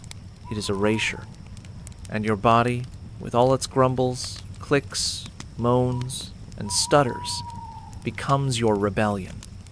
A declaration, a heartbeat thudding in the void, saying again and again, I am still here. I am still here. And that sound, more than any word, is what keeps you alive. The dirty secret of the jailers, when punishment was forgetting. There are punishments in the dungeon that leave no bruises, no blood, no broken bones. They don't scream. They don't echo. They slip in quietly, like shadows at dusk, and nest in the corners of your mind. The worst of these is being forgotten. Not neglected by accident, but erased on purpose. You call out for water. Nothing. You knock on the door. No reply. You beg for a bucket, for food, for a voice, for proof that you're still on someone's list. And the answer is silence. Not from the other prisoners they would answer if they could, but the guards, the ones who hold the keys, they say nothing. They do nothing. And in doing so, they unmake you. At first, you try harder. You shout. You threaten. You plead. You list your name, your crime, your family. You tell stories through the slit in the door just to be heard. I know you're there, you whisper. Please, just tell me what day it is. But the silence remains, solid, mocking. It teaches you something quickly. The dungeon doesn't have to touch you to destroy you. It only has to pretend you're no longer there. You learn to mark the absence. A bowl that isn't refilled. A shift change that never comes. A flickering torch that's not replaced. The absence becomes louder than presence ever was. It hums in your bones. You start to question if you ever spoke. If the last request you made was a dream, you lose faith in the sound of your own voice. You stop calling out not from obedience, but from futility. From a creeping belief that no one is coming. Some prisoners crack under this weight. They begin to talk to themselves constantly, not from madness, but from necessity. I am real. I am still alive. I am still here. They repeat it like a chant, like a spell to keep the silence at bay. Others try to hurt themselves, hoping the blood or the bruises will force a response. But sometimes even that doesn't work. The guards don't always come running. They don't always look. Because the absence isn't accidental. It's deliberate. And it's efficient. One prisoner once smeared his blood on the wall in letters. A message. A question. Do you still see me? No answer came. The blood dried. The question remained. You saw it once, when you were moved to that cell briefly, and it felt like a message meant for you. You didn't respond. You didn't know how, but it never left your mind. Do you still see me? It's a question that hangs over all of you, unspoken, unanswered. What's terrifying is how quickly you adapt. After a few days without response, you start to respond for them. You say, "Not today," aloud, as if it's their voice. You deliver your own punishments. You ration your own food. You imagine a voice saying, "Stay still," and you do. Because even imagined authority is better than none. Because structure, even cruel, is better than being left to drift. In time, you forget what you were waiting for. A word, a gesture, a knock, you forget your own expectations. And then, one day, the lock turns, a tray slides in, a face appears. And your first reaction isn't joy, it's fear, because the silence was safer, familiar. You'd begun to belong to it. And now, with their return, they reclaim you not as a person, but as property, as something they paused and now resume. That is the final cruelty of being forgotten. It teaches you to forget yourself, to doubt your shape, your story, your past, and when they finally remember you, it's not as salvation. It's as continuation. Another day, another silence, another cycle, and you, too tired to fight, too hollow to care, return to the corner of your cell. You close your eyes and wait to be forgotten again. Not because you want to disappear, but because in this place, sometimes vanishing is the only way to survive. When the body started to smell like a bad memory, there comes a moment when you no longer recognize your own scent. It sneaks up on you, not as a sudden wave, but as a slow accumulation, a shifting of the air around you. The human body, when denied water, soap, and space to breathe, turns on itself. Skin becomes saturated with sweat that never fully dries. Layers of grime harden, folds of flesh sour. You shift, and the smell rises, subtle at first, then suffocating. It clings to the walls.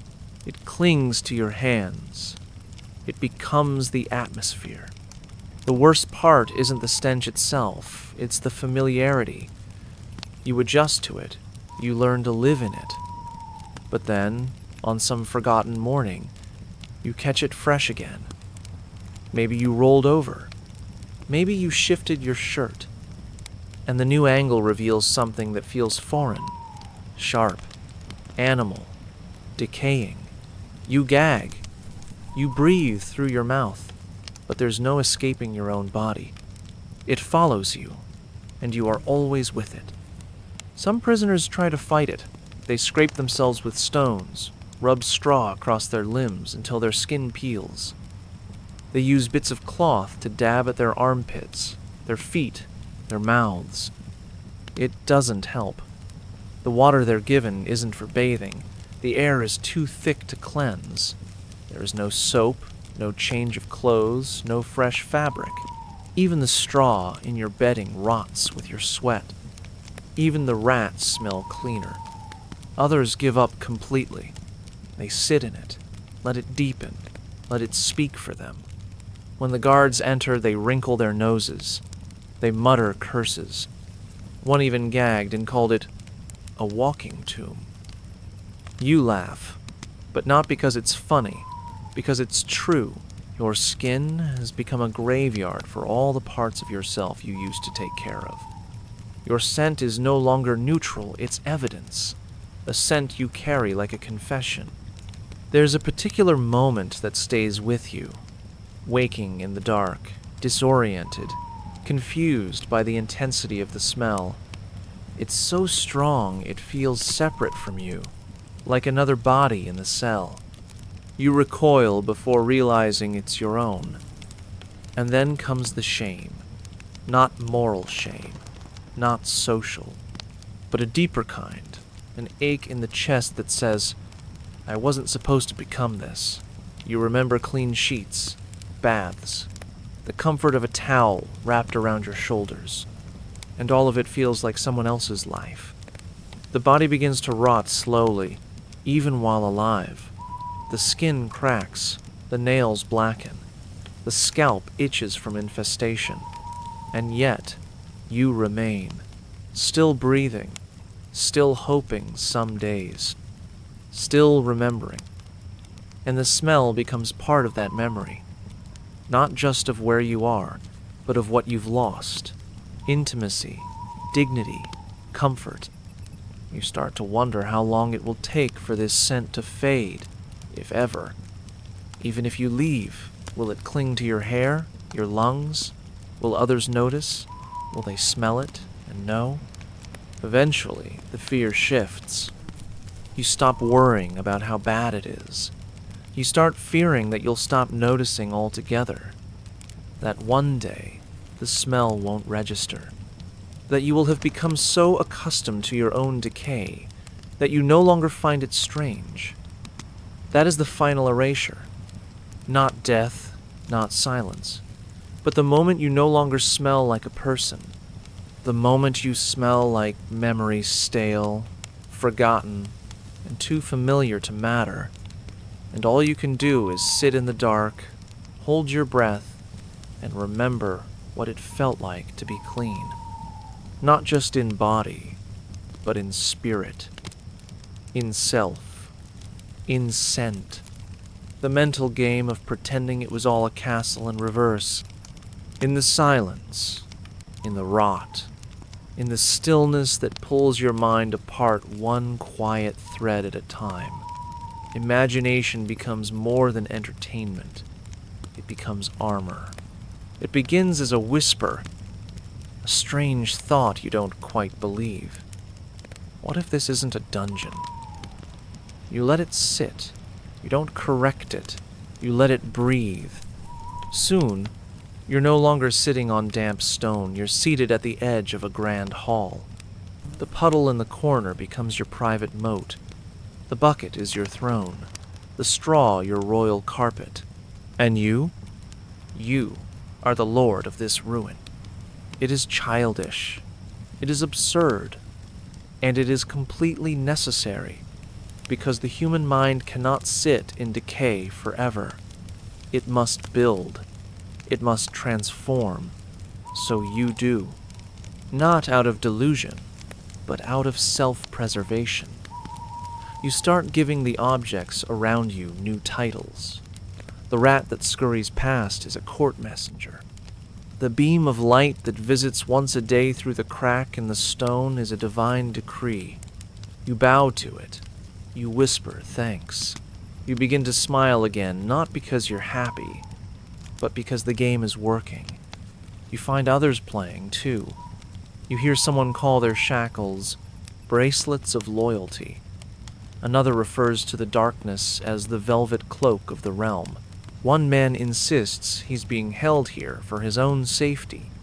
A prince in hiding until it's safe to return. You don't correct them. You nod. Play along. Add your own chapter to their fantasy. You call your cell the Western Wing. You begin to narrate your days in your head as if they were tales recorded by scribes. And on the seventh day, the king did not eat, for fasting was noble. It becomes a shared language, a quiet, ridiculous nobility that links you to something beyond your skin. And yet, the reversal is always clear. This isn't a castle, it's a grave. The throne is a broken bench. The court is a collection of ghosts. But the illusion holds power. It allows you to walk through the decay with a little more dignity. It reframes the rot. It softens the smell. It gives structure to suffering. It turns madness into mythology. Not everyone can keep it up. The guards, with their snarls and kicks, are reminders of the real order. The bruises are real. The hunger is real. But even then, you return to your story. The invaders tried to break the king today, you whisper. But the king held strong.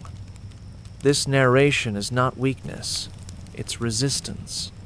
Because the mind, when cornered, will always find a way to paint windows where there are none. And sometimes, that painting is all that stands between you and the full collapse of self. The real tragedy is how convincing it becomes. How you begin to prefer the version you've invented. The truth is too bleak, too still, too suffocating. But your kingdom, your absurd, crumbling, imaginary kingdom moves. It evolves. It gives you purpose. and so you carry on.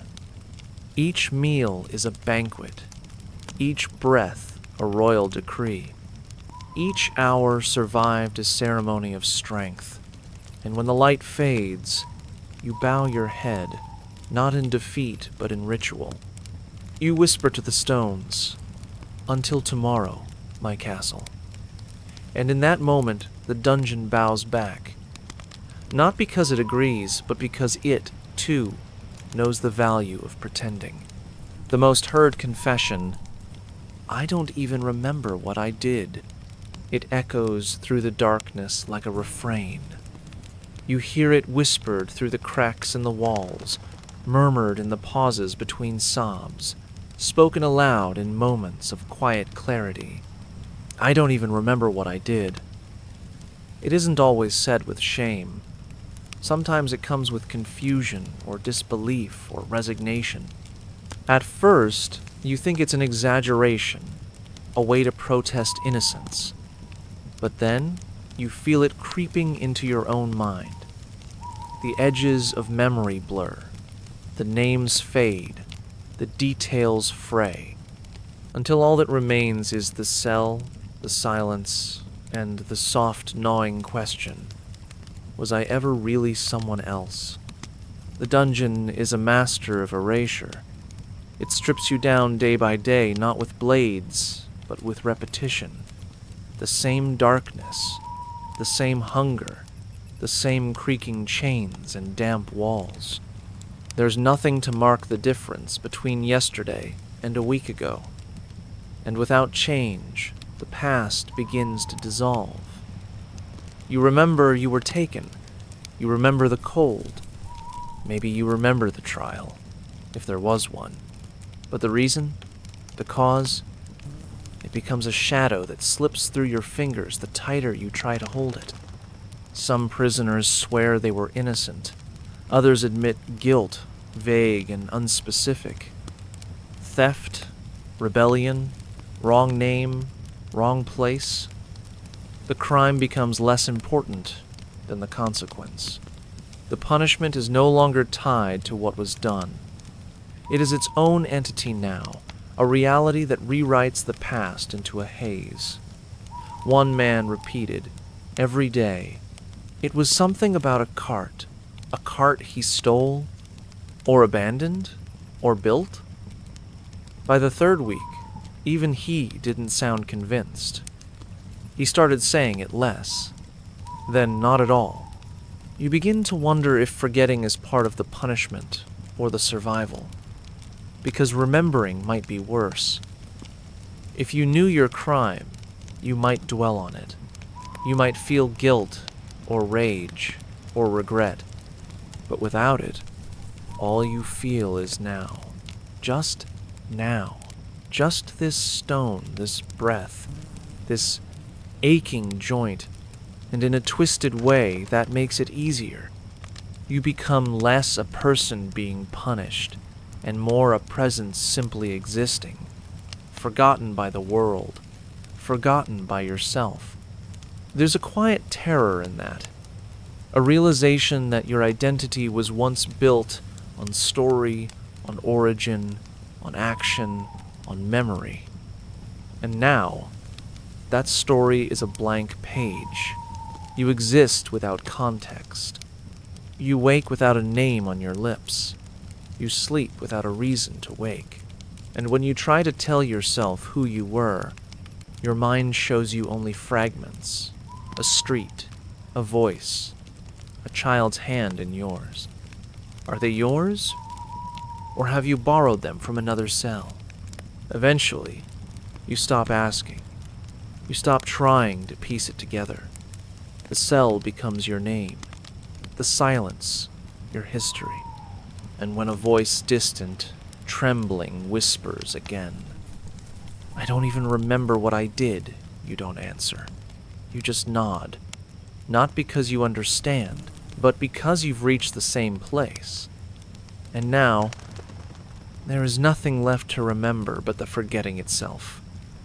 A slow, quiet undoing of the self, until all that remains is breath and stone and time.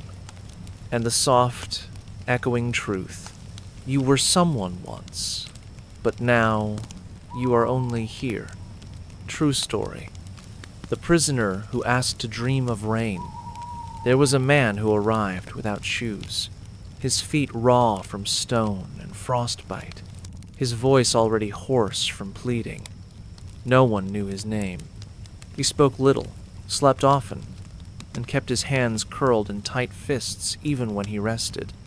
For days, he lay in the corner of his cell with his face turned to the wall, responding to no one, not even to the guards when they tossed in his food. But one night, quiet, colder than usual, you heard him whisper through the darkness.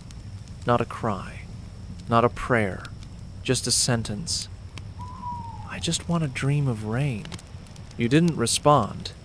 You didn't know if he was talking to you, to himself, or to someone he'd left far behind, but the phrase stayed with you. It repeated in your head like a soft drumbeat. Not fire, not sunlight, not escape, just rain. He didn't want freedom. He didn't beg for warmth. He wanted the sound of drops on leaves, the smell of damp earth, the cool touch of water trickling down skin. Not to drink, not to bathe, just to feel. You came to learn more about him in fragments. He was once a farmer. He used to rise before dawn to watch the mist rise off the fields. He said the rain was sacred, that it spoke in rhythms you could plant your soul to. But the dungeon had dried him out. Not just his body, but his spirit. The air here was wet with rot, not with weather. And he missed the rain not because it was beautiful, but because it reminded him that time moved, that life grew. One day, he turned to you, his eyes bleary but calm. Do you think it's possible, he asked, to dream something real, something you haven't seen in years? You said nothing.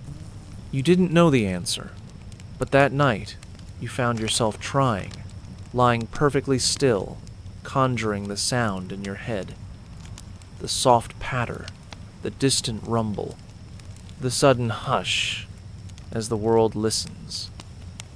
You tried to remember what wet soil smells like. You tried to build it in your mind, piece by delicate piece.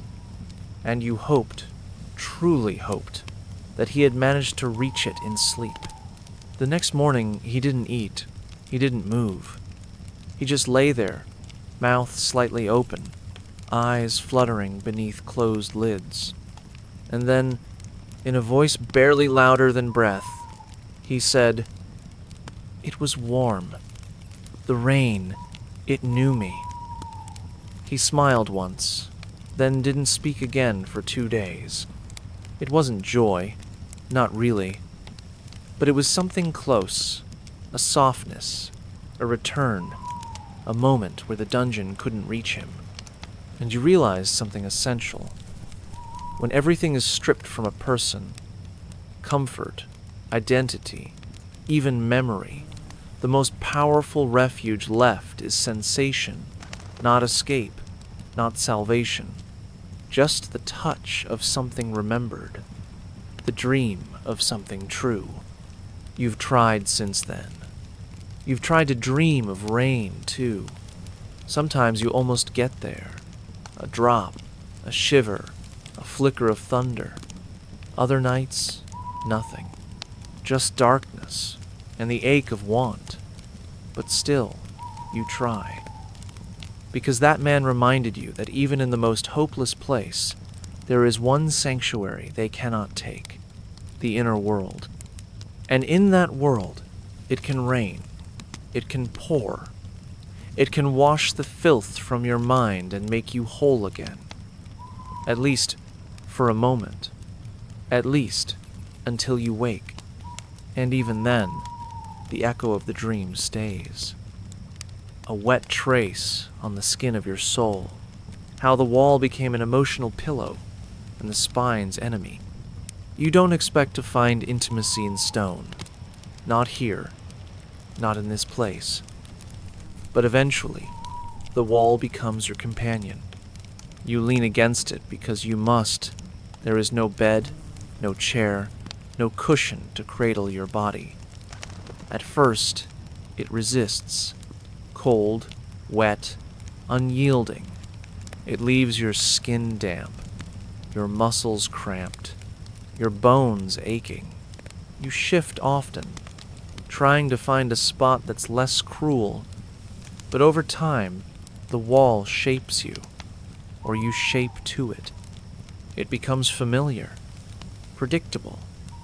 And in a world where everything else has unraveled, predictability is a strange kind of comfort. You begin to rest your head against it, not just for support but for connection. The stone, though hard, is there, always. It doesn't change. It doesn't move. It holds you when your body gives out. It absorbs your breath when your voice is gone. And when your thoughts become too loud, too tangled, you press your forehead against it to release some of the noise. It doesn't speak back, but it doesn't need to. It listens in its own way through silence, through stillness, through the cool press against your skull. There's a tenderness in the ritual. You sit with your back to the wall, knees pulled to your chest, chin resting on bone, and feel the stone's permanence behind you. It's a reminder that something, at least, will remain. That even if you vanish one thought at a time, the wall will carry your imprint. The mark where your hair rubbed smooth a patch of moss. The stain of your shoulder's repeated weight. The memory of your spine, bent in sleep, curved to match the contours of its face. But the comfort is not without cost. Your back becomes a map of pain, a slow burn from the neck down. Knots form between your shoulder blades. Your hips scream every time you shift. There's no softness here, just habit. And habit makes suffering bearable. You count the cracks. You trace the moisture trails.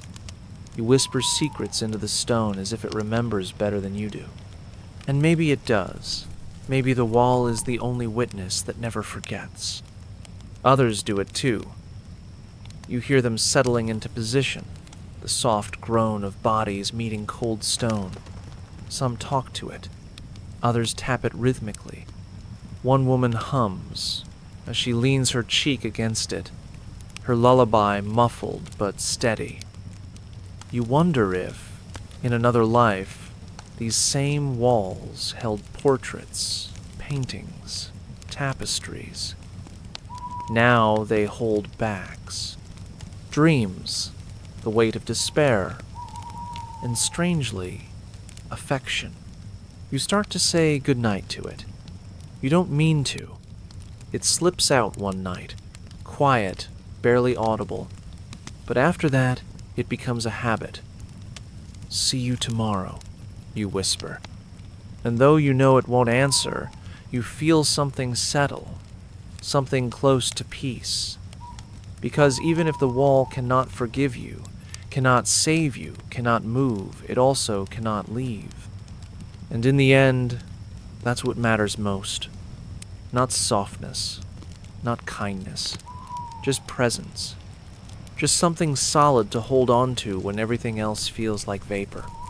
The wall becomes your bed, your backrest, your confessional. It hurts. It helps. It never lies.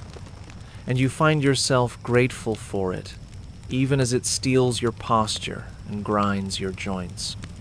Because in this place, what you lean on isn't just stone, it's memory, it's ritual. It's proof that your body, despite everything, still knows how to reach out, still knows how to lean, still knows how to endure. One breath at a time, one bruise at a time, one silent night after another. The exact moment the body gave up, trying to be clean. It doesn't happen all at once. There is no single gesture, no sharp collapse. It's a gradual surrender, a soft uncoiling of resistance. You remember trying in the beginning, wiping dirt from your arms with a damp cloth, rubbing your teeth with a bit of cloth frayed from your shirt, shaking lice from your hair, scraping your nails against the stone to file them down. These acts felt important not just for hygiene, but for identity. They whispered, "You are still a person. You are still worthy of care." But the dungeon is patient, and it waits for that whisper to fade. One morning, you smell your own body and do nothing. You note it, accept it, and move on. No flinch, no shame, just a tired recognition. The sweat in your clothes has long dried into stiffness. Your skin flakes in places, cracks in others. A thin layer of grime coats every inch of you, and you no longer try to scrub it away. Not because you don't want to, but because you know it won't matter. The filth is part of you now. It lives in the folds of your elbows, the corners of your eyes, the beds of your nails. You touch your face, and it feels unfamiliar, thicker, duller. There was a time when you would comb your fingers through your hair to keep it from matting. Now it hangs in clumps, tangled and heavy. You used to adjust your shirt to pull it straight, smooth the wrinkles. Now, the cloth is an extension of your skin, fused by weeks of sweat and sleep. You used to avoid touching the floor with your bare hands. Now, your fingers graze the stone without hesitation. Dirt is no longer the enemy. It is the constant, the neutral, the background, hum of your body. You see others reaching this point, too. A woman who once braided her hair now wears it wild and ragged. A man who once paced the cell each morning now sits in the same corner, scratching his scalp with disinterest. Hygiene becomes memory. The rituals fade. The pride fades. And what's left is survival. You begin to understand that cleanliness was never really about soap. It was about control, about presence, about saying, "This is mine, this is me." But here, nothing is yours. Not even your body. There's a moment small, almost unnoticeable, when you find a scab on your leg and pick at it absent-mindedly.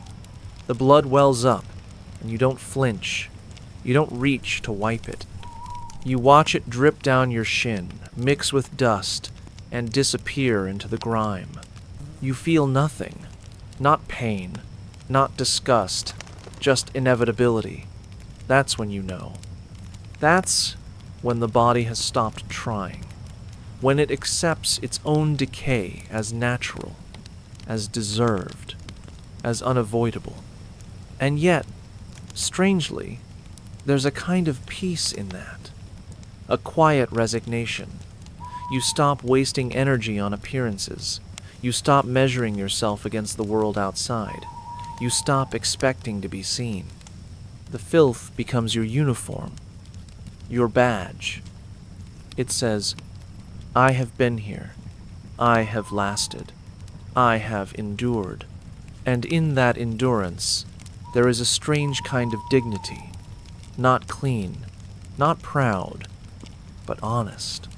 And sometimes, honesty is the only purity you have left, especially when the dirt is no longer just on your skin, but in your breath, your voice, your bones. And you wear it, not like shame, but like proof that you're still here, even if no part of you is clean anymore. The strange peace of those who stopped counting the days. You begin by trying to keep track.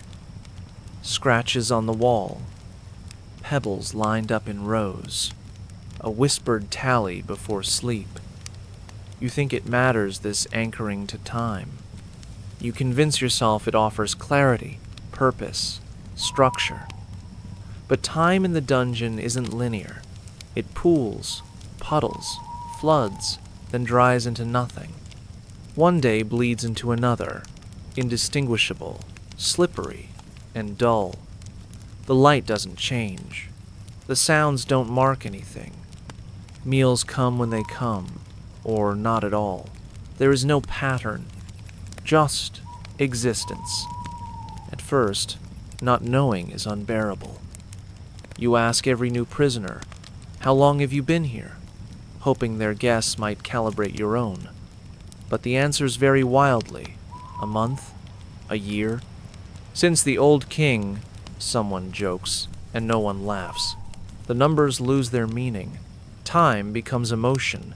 One day feels like 10, another like a breath. The pressure of not knowing stretches you thin. So you cling harder. You carve numbers into the stone until your fingernails bleed.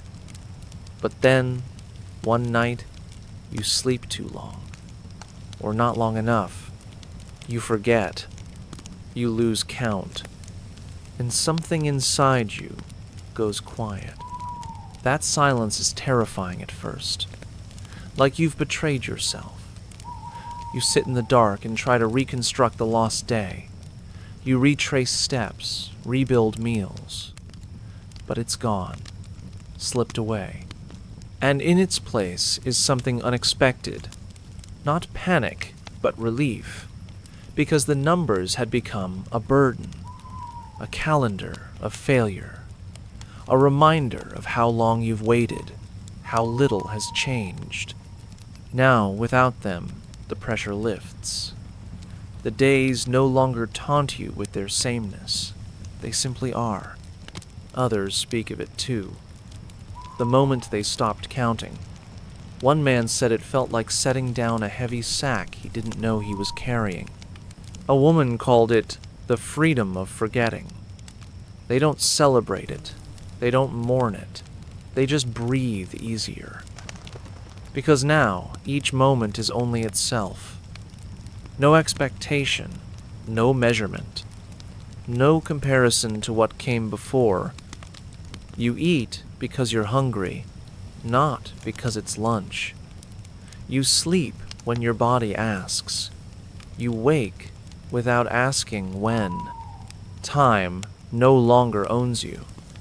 And in this detachment, you find a strange kind of peace, a rhythmless rhythm. You begin to listen to different clocks, the beat of your heart, the soft tick of your teeth grinding in sleep, the creak of your knees when you stand. These are your hours. These are your minutes. Not precise, not shared, but real, tangible, yours. When someone new arrives, you hear them ask, "How long?" And no one answers.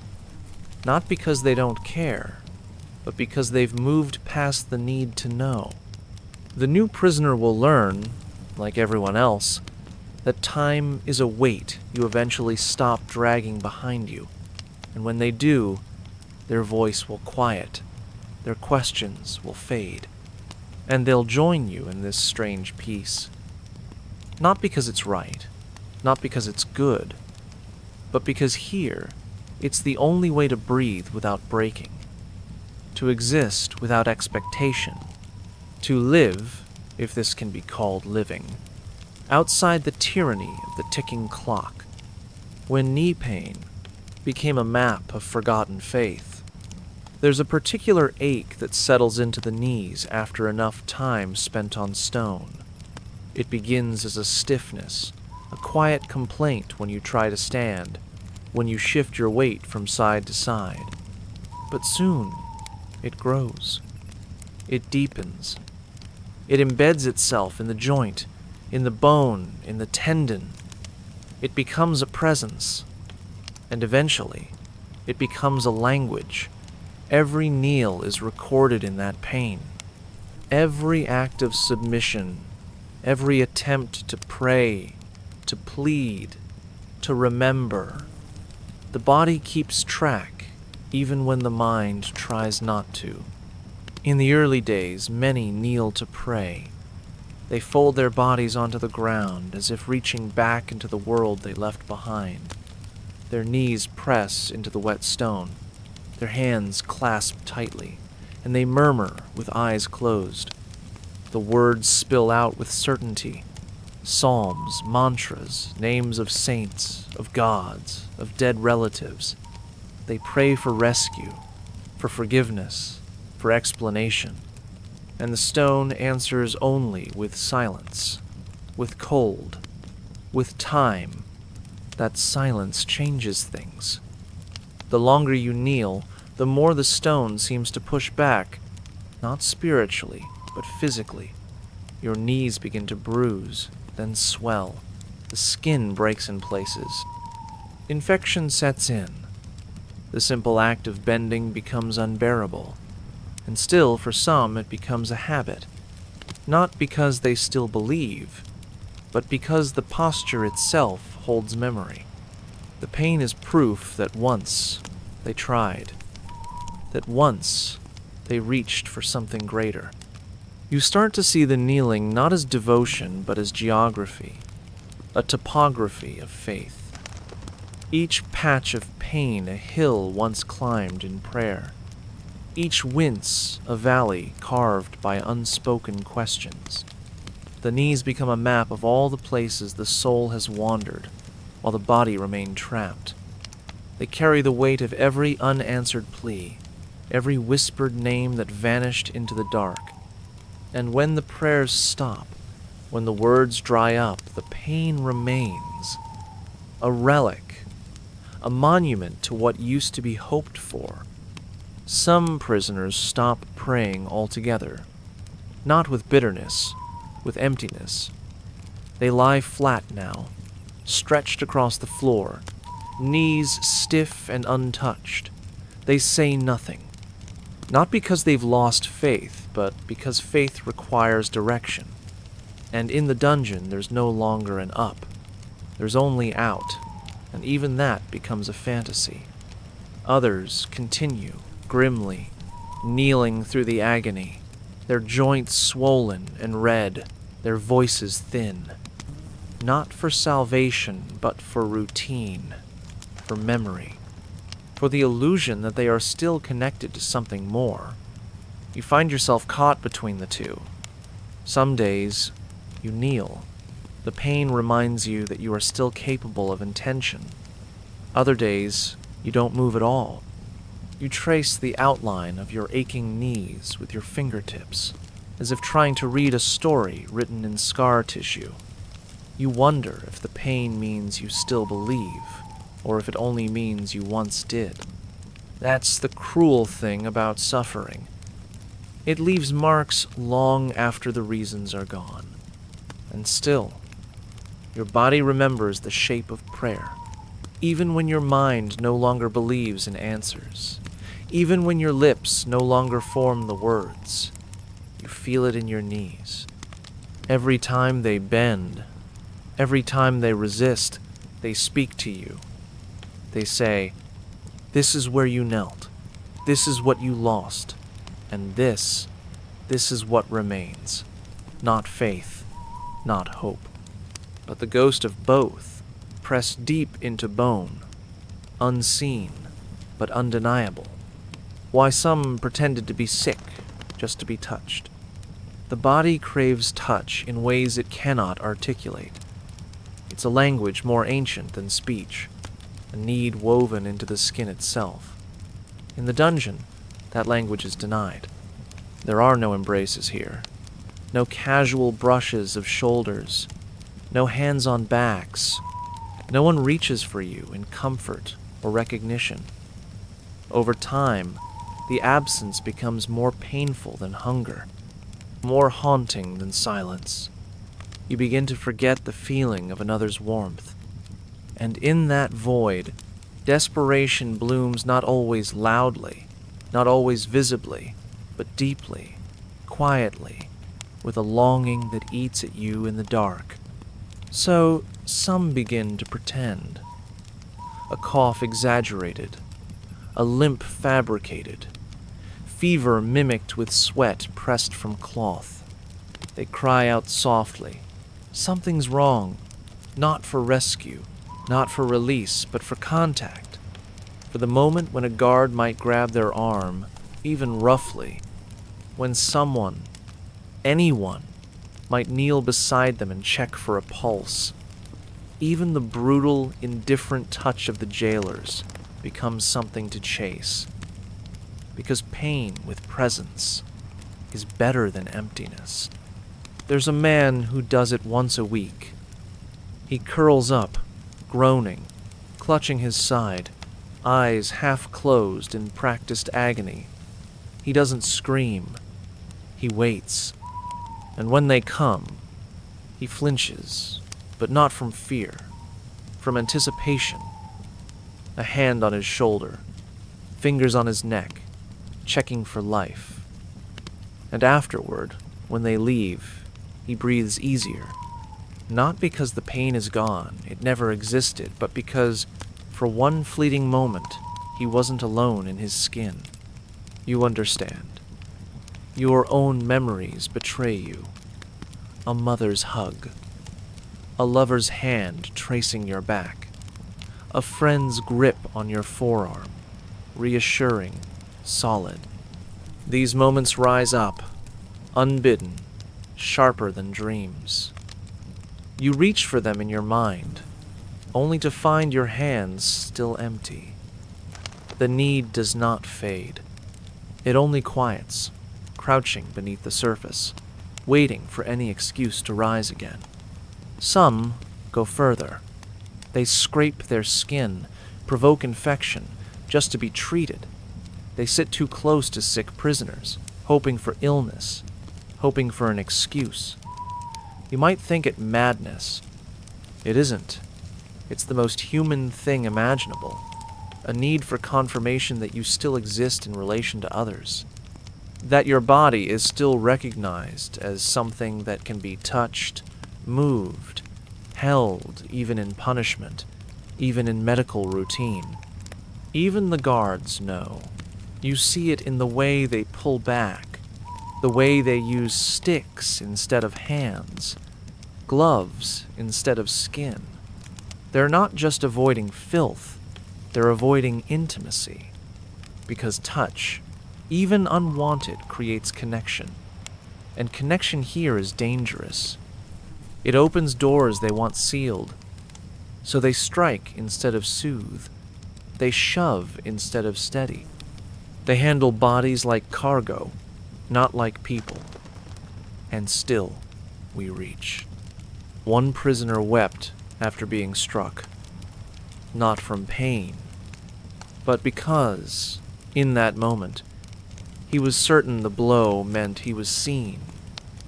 Not as a number, not as waste, but as something real. Something that left a bruise, something that could be felt. That's the tragedy of deprivation. It redefines need.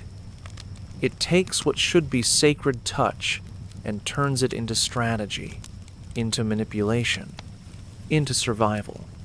So when someone says they're ill, you listen differently. You watch their eyes, their posture. You hear the plea beneath the words, and you don't judge, because you understand. Because sometimes all we need is proof that our skin still matters, that it still carries meaning, that we haven't disappeared entirely, that somewhere, in the darkness, another hand might reach back even for a moment and remind us that we are still human, still here, still aching for warmth in a world that has forgotten how to offer it. The dirty truth of silent goodbyes. In the dungeon, people disappear quietly. There are no farewells, no embraces, no final words spoken through bars. A body is removed. A cell goes silent. A breath you've heard night after night simply stops, and nothing is said. No announcement, no explanation, just absence, sudden, irrevocable, final. You wake to find a cell empty, a voice gone, a pattern of coughs that no longer rhythmically punctuates the night, and you are expected to move on, to adjust, to make space for the silence that has taken their place. At first you wait.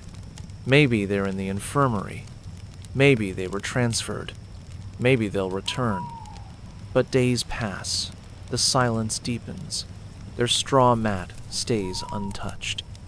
Their dish remains where it was left. And slowly, you understand, they're not coming back, and you are not supposed to grieve. Grief is noisy. Grief is dangerous. Grief is resistance. So instead, you internalize it. You fold it small and press it deep into the quiet corners of your chest.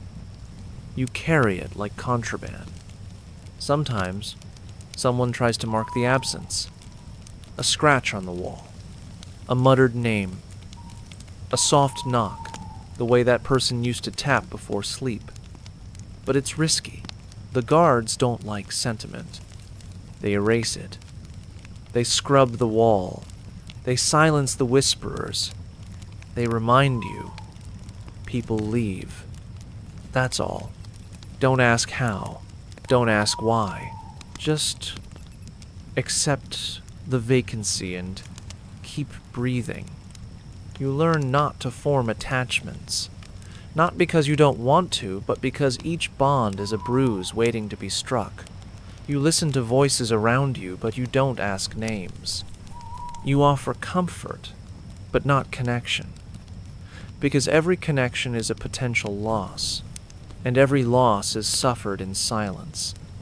That's the rule here. You feel it settle into your bones. But despite your efforts, the attachments form anyway, slowly, quietly, through routine, through shared stories, through synchronized sighs in the dark. You learn the rhythm of someone's breath, the way they hum before sleep, the curse they whisper when the rats draw near.